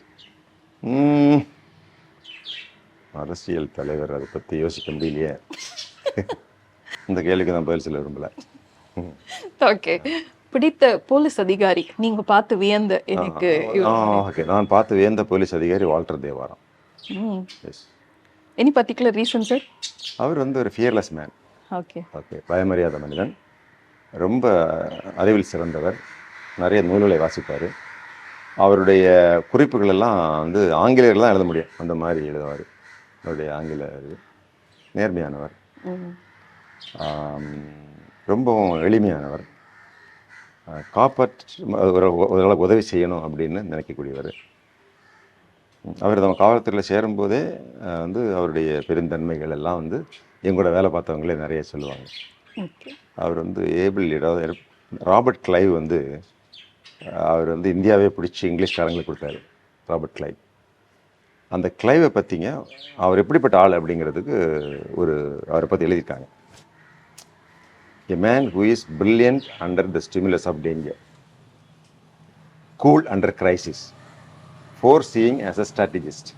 அதாவது brilliant under the stimulus of danger, பயங்கர ஆபத்து வரும்போது அவர் வந்து பிரகாசிப்பாராம். நிறைய பேர் வந்து ஆபத்து இல்லாத போது பிரகாசிட்டு இருப்பாங்க, ஆபத்துனா ஓடிடுவாங்க. அவங்க மத்தியில் சாதாரண நேரத்தில் சாதாரணமாக இருந்துட்டு ஆபத்துங்கிற போது சிங்கம் மாதிரி வருவார். அதுதான் அவர் number 1. Number 2, cool under crisis. நிறைய கலவரம் நடக்கும்போது நிறைய அதிகாரிகள் வந்து ரொம்ப கோவப்படுவாங்க, அவங்களே நடுங்குவாங்க, எதிரியை ஒன்றும் செய்ய முடியாது, கூட உள்ள வந்து திட்டிகிட்டு இருப்பாங்க. இவர் அந்த மாதிரி சூழ்நிலையில் ரொம்ப அமைதியாக இருப்பார். அதாவது the chaos of the battlefield, அதாவது இந்த சண்டை மைதானத்தின் கலவரத்துக்கு மேலே நிற்பார் அவர். Foreseeing as a strategist, என்ன வரப்போகுது நாளைக்கு, அதன் அடிப்படையில் அவர் அவருடைய போர் தந்திரங்கள் இருக்கும். ஸோ அவர் ஒரு சிறந்த, நான் சொல்ல வேண்டியதில்லை, நீங்கள் தமிழ்நாடு காவல்துறையில் கேட்டால் பெரும்பாலும் அதிகாரிகள் அவர் பேரை சொல்லுவாங்க. பிடிச்ச ஹீரோ? போலீஸ் ஹீரோவா? Film hero? ஃபிலிம் ஹீரோவா? நிறைய பேர் பிடிக்குமே. யாராவது ஒருத்தவங்க சொன்னால் மற்றவங்க வருத்தப்படுவாங்களே. அப்படிலாம் இல்லை, நாங்கள் சந்தோஷப்படுவோம். யாராவது அப்படி சொல்ல முடியும், கஷ்டமாக இருக்கு, டு பி ஆனஸ்ட். அதாவது நிறைய அவங்க ஃபீல்டில் அவங்க நல்லா தான் இருக்காங்க இல்லைங்களா. இப்போ சிவாஜி கணேசன் ஒரு ஜென்ரி, எம்ஜிஆர் அது ஒரு ஜென்ரி இல்லைங்களா. அதுக்கு பிறகு ரஜினிகாந்த், கமல்ஹாசன். நான் இந்த கமல்ஹாசனுடைய டான்ஸ்லாம் நான் காலேஜில் படிக்கும்போது அப்படியே வந்து காலேஜில் ஆடுவேன். கமல்ஹாசன் வந்து ஒரு சினிமாவில் டான்ஸ் ஆடுறாருன்னா அப்படி, அது சினிமாவில் கூட எல்லாமே அவங்களுக்கு வந்து வேறு அட்வான்டேஜ் இருக்கும், வேறு ஏதாவது காட்டிகிட்டு இருப்பாங்க. ஸோ அந்த 3-4 நிமிஷமும் நம்ம டான்ஸ் ஆடணும். கமல்ஹாசனுக்கு 1 நிமிஷம் ஆடினா போதும், மற்ற கூட உள்ளவங்க ஆடிக்குவாங்கல்ல. ஸோ அந்த இப்போ இளமை இதோன்னு ஒரு பாட்டு வரும், சகலகலா வல்லவன். அந்த பாட்டை நான் அப்படி காம்படிஷனில் போய் ப்ரைஸாக வாங்கிட்டு வந்தேன். தொடாத துறைகளே இல்லை. எனக்கு டான்ஸ் ரொம்ப பிடிக்கும். பாட்டு வராது, டான்ஸ் நல்லா வரும். இன்டர் காலேஜ் யூனிவர்சிட்டி காம்படிஷன் 1985 பிஹெச்சியில் நான் தான் டான்ஸிங் சாம்பியன். ஆமாம், அப்போ வந்து ஈவன் ஆனந்த் பாபுலாம் வந்து டான்ஸ் பண்ணிட்டு போனார், அவருக்கு கிடைக்கல. அப்போ நான் வந்து ரிங் டான்ஸ் போடுவேன், ரிங் டான்ஸ். ஸோ அந்த மாதிரி. ஸோ கமலஹாசன் ஆச்சுங்களா. அதுக்கு பிறகு யார் வராங்க, இப்போது லேட்டஸ்ட் வந்திருக்கக்கூடிய விஜய், அந்த குரூப். ஈவன் சிம்பு அண்ட் இன்னொரு ஆக்டர் யார், தனுஷ். சில மூவியெல்லாம் தனுஷ் நல்லா பண்ணுறாரு. ஸோ யங்ஸ்டர்ஸ் நல்லா தான் பண்ணுறாங்க. ஸோ அவங்களுக்கு ஒரு ஆள்கிட்ட ஒரு மெரிட் இருக்குது. ஸோ இவர் தான் அப்படின்னு சொல்லி நான் கூட ஸ்டூடெண்ட்ஸ்கிட்ட கூட சொல்லுவேன், நீங்கள் வந்து ரோல் மாடல் அப்படின்னு யாராவது சொல்லுங்கன்னா யாரும் கிடையாது. நான் என்ன சொல்கிறேன் ஸ்டூடெண்ட்ஸ்கிட்ட, நம்ம யாரையும் போய் ரோல் மாடல் ஆகணும்னு நினச்சிக்க வேண்டியதில்லை. எல்லா உலகத்துலேயும் ஒவ்வொரு மனிதனுக்கும் ஒரு தனி திறமை இருக்குது, அவங்க ஃபீல்டில் ஷைன் பண்ணுறாங்க. நீங்களும் நாளைக்கு ஒரு ஃபீல்டில் போய் ஷைன் பண்ண போகிறீங்க. இப்போ இவர் தான் எனக்கு ரோல் மாடல், இவர் தான் வந்து இவர் மாதிரி நான் வாழ போகிறேன் அப்படின்னு சொல்கிறதுல அர்த்தமே கிடையாது. ஏன்னா அவர் வேறு, நம்ம வேறு. நம்ம யாருக்குமே குறைஞ்சவங்களும் கிடையாது, வேறு யார் நம்மளோட குறைஞ்சவங்களும் கிடையாது. அப்படிங்கிற மனப்பான்மை தான் ஒரு சயின்டிஃபிக் மனப்பான்மையாக இருக்க முடியும். அதனால் ஒரு குறிப்பிட்ட நபர் தான் பெஸ்ட் ஆக்டர், எனக்கு பிடித்த நடிகர் அப்படின்னு எனக்கு யாரையும் ஒத்துக்கொள்ள முடியவில்லை. சொல்லிட்டீங்க. பிடித்த ஹீரோயின் கேட்டால் அப்போ எப்படி சொல்லுவீங்க? ஹீரோயின் நம்ம என்ன இருக்குது, அவங்க இருக்கிறாங்க, அதுவும் நிறைய இருக்காங்க. அவங்களுடைய ஓன் நல்லா பண்ணிட்டு தான் இருக்காங்க. ஒருத்தவங்க 2 பேர் அந்த காலத்தில் ஸ்ரீதேவி, ஸ்ரீபிரியா, அதுக்கு பிறகு சுஜாதா ஒரு நல்ல ஆக்ட்ரஸஸாக இருந்தாங்க. அதுக்கு பிறகு இப்போ நயன்தாரா, சமந்தா. இப்போ நயன்தாரா தான் மக்கள் மத்தியில் ரொம்ப அவங்க ஒரு ஹீரோ ரோலில் இருக்கிறாங்கன்னு நினைக்கிறேன். ஸோ அவங்கள நம்ம பார்க்கும்போது பெரும்பாலும் மூவியில் அந்த ஆக்டர் அப்புறம் ஆக்ட்ரஸஸ் அந்த லெவலில் நம்ம அவங்கள பார்க்குறோம். அவங்களே இந்த லீடிங் ரோலில் வரது இல்லையே. வரலாம் மேபி இந்த வைஜெயந்தி ஐபிஎஸ் அப்படின்னு விஜயசாந்தியா, அதெல்லாம் நாங்கள் காலேஜில் படிக்கும்போது பார்த்தோம். நல்லா இருந்தது அந்த மூவி. அந்த ரொம்ப நேச்சுரலாக வெரி போல்டு லேடி அவங்க அந்த மாதிரி. ஸோ நான் என்ன சொல்கிறேன்னா, இவங்க தான் எனக்கு ரொம்ப பிடிக்கும்லாம் சொல்ல முடியாது, எல்லாரையும் பிடிக்குது. அவங்க அவங்களுடைய ரோல் நல்லா பண்ணுறாங்க. We can give equal mark to all of them, we can encourage them, their professionals. So பிடித்த உணவு சார்? இதுவும் ஒரு முக்கியமான கேள்வி, சிரமமான கேள்வி ஆன்சர் பண்ணுறதுக்கு. பிடித்த உணவு நிறைய இருக்குது. ஸோ கடைசியாக நம்ம சில விஷயங்களை செலக்ட் பண்ணி வச்சுருக்கோம், நம்ம இதெல்லாம் தான் சாப்பிடணும், இதுதான் நமக்கு தேவையான உணவு அப்படின்னு சொல்லிட்டு. ஸோ இப்போ இருக்கிறதுலே நல்ல குட் ஃபுட்டுன்னா சீ ஃபுட்டு தான். அது சீ ஃபுட் விரும்பி சாப்பிடுவீங்க? சீ ஃபுட்டில் வந்து ஒன்று கிழங்கும் மீனும். ஆமாம். ஓகே. இங்கிலாண்டில் போனீங்கன்னா ஃபிஷ் அண்ட் சிப்ஸ்ன்னு சொல்லுவாங்க. ஃபிஷ் அண்ட் சிப்ஸ் ஒரு குறிப்பிட்ட ஃபிஷ் இருக்கும். அது வந்து என்ன ஃபிஷ்னா கேட் ஃபிஷ், அது அந்த ஒயிட் கலரில் இருக்கும்.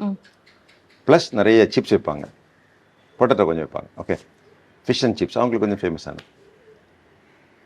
கிழங்கும் மீனும் அப்படின்னா கப்பக்கிழங்கும் வேக வச்ச மீனும், அந்த காம்பினேஷன் ரொம்ப அருமையாக இருக்கும். அது plus all rice and fish. இது சயின்டிஃபிக்கலாகவும் நமக்கு கொலஸ்ட்ரால் கம்மி, ஆன்டி ஆக்சிடென்ட்ஸ் அதிகம். ஸோ கடல் தானே. இன்னொன்று இந்த மாதிரி பெரிய ஒரு மிருகத்தை வந்து கொண்டுட்டு நம்ம சாப்பிட்றத விட ஃபிஷ். ஸோ கடல் உணவுகள் பிடிக்கும், மீன் ரொம்ப பிடிக்கும். எஸ். பிடிச்ச ஸ்போர்ட்ஸ் சார்? எல்லா வித விளையாட்டுலயும் உங்களை பார்க்குறோம், ஆனால் ஃபேவரட் ஸ்போர்ட்னா? ஸ்போர்ட்ஸ் வந்து மாறிட்டே இருக்குங்க. ஸ்கூலில் படிக்கும்போது கபடி, போலீஸ் டிபார்ட்மெண்ட்டில் நான் எஸ்பி ஆன பிறகு வாலிபால்லேருந்து டீமே ஃபார்ம் பண்ணி டீமில் விளையாடி 6 மாதம் கழித்து நாங்கள் காந்திகிராம் யூனிவர்சிட்டி டீமே நாங்கள் டிஃபீட் பண்ணுறோம். அதுக்கு பிறகு ஷூட்டிங் ஆரம்பித்தேன். அது ஒரு லெவலுக்கு மேலே போக மாட்டேங்குது. ஸோ அதை அப்படி நிப்பாட்டிட்டேன். அப்புறம் ரன்னிங். இப்போ வந்து சைக்கிளிங் தான். இங்கே பாருங்கள் எத்தனை சைக்கிள் வாங்கி வச்சுருக்கிறேன். ஓகே. அதை வந்து ஓட்டுவேன். ஸோ அதில் ஒரு தனி சுகம். நிறைய பேருக்கு வந்து எனக்கு போல் இந்த சைக்கிள் ஓட்டுற ட்ரெஸ் தான் எனக்கு அவங்களுக்கு காக்கி ட்ரெஸ்ஸை புட்டா சைக்கிள் ட்ரெஸ்ஸில் பார்த்தா என்ன கண்டுபிடிச்சிடுவாங்க, என்ன போகிறேன் சைலேந்திர பாபு அப்படின்னு. ஒரு அடையாளம் எனக்கு வாங்கி கொடுத்தது சைக்கிள். ஓகே. அது எதிர்காலத்தில் நம்ம இந்திய நாட்டில் எல்லாருமே ஓட்டக்கூடிய ஒரு முக்கியமான விளையாட்டாக மாறும். நீங்கள் வேணால் பாருங்கள். ஏன்னா இதில் வந்து பெட்ரோல் டீசல் கிடையாது, மோட்டார் சைக்கிள் மாதிரி. விபத்து பெருசாக நடக்காது. 2. 3வது அது விளையாட்டோடு சேர்ந்து அதோட உடற்பயிற்சி. ஓகே. ஹார்ட் கண்டிஷன் பண்ணுங்க. ஏன்னா நம்ம தொடர்ந்து சைக்கிள் ஓட்டுவோம். 1 hour 25 கிலோமீட்டர்ஸ்னா 24 ஹவர்ஸுமே அந்த ஹார்ட் வந்து ஒரு 135 140 டைம்ஸ் மினிட் வந்து பம்ப் பண்ணும். ஸோ இம்பேக்டும் கம்மிங்க. ரன்னிங்கில் பார்த்தீங்கன்னா அது வந்து ஒரு ஓடினீங்கன்னா ஒரு நாள் ரெஸ்ட் எடுத்து தான் ஆகும். நீ இந்த ஹிப்பு கழுத்துக்கெல்லாம் ஒரு இம்பேக்ட் ஆகும். ஏன்னா ஒரு முறை ஜம்ப் பண்ணும்போது அது ரன்னிங்கே ஜம்பிங் தாங்க. ஆக்சுவலாக ரன்னிங்கிறதே ஒரு கால் வச்சுட்டு நம்ம இன்னொரு கால் போகிறோம்னா ஜம்ப். அது ஆக்சுவலி ஜம்ப் பண்ணும்போது நம்ம நீல வந்து 6 டைம்ஸ் இந்த பாடியில் வந்து 6 பாடி வந்து 50 கிலோ நாங்கள் 300 கிலோ வந்து தாக்கும் இந்த இடத்துல. ஆனால் சைக்கிள் அப்படி கிடையாது, அது போய்ட்டு இருக்கும். ஸோ இது ஒரு இண்டஸ்ட்ரி. சைக்கிளிங் வரும்போதுங்க மேபி சில லட்சம் மக்களுக்கு வேலை கிடைக்கும்.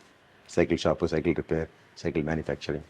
இன்னொன்று க்ரீன், இது வந்து ரொம்ப இயற்கை சூழலுக்கு பாதுகாத்து. ஸோ இந்த கேள்விக்கு தாங்க டேரெக்டாக வேலை சொல்லிடலாம். All the sports I will say cycling. அவ்வளோதான் சார், முடிச்சிட்டீங்க. ஆக்சுவலாக நாங்கள் வந்துட்டு ரொம்ப சீரியஸான பர்சனாக இருப்பாரோ, கொஸ்டின் கேட்க ரொம்ப டஃப்பாக இருக்குமோ அப்படியெல்லாம் நினச்சிட்டு தான் வந்திருந்தோம். ஆனால் நீங்கள் வந்துட்டு எல்லாத்துக்குமே டக்குன்னு பளிச்சுன்னு மனசில் பட்டதை ரொம்ப ஃப்ரெண்ட்லியாக ஜாலியாக பேசுனீங்க. உங்கள் பிஸி ஷெட்யூல், உங்கள் பொண்ணான நேரத்தில் எங்களுக்காக இவ்வளோ நேரம் ஒதுக்கி கொடுத்ததுக்கு ரொம்ப நன்றி. தேங்க்யூங்க. Very nice.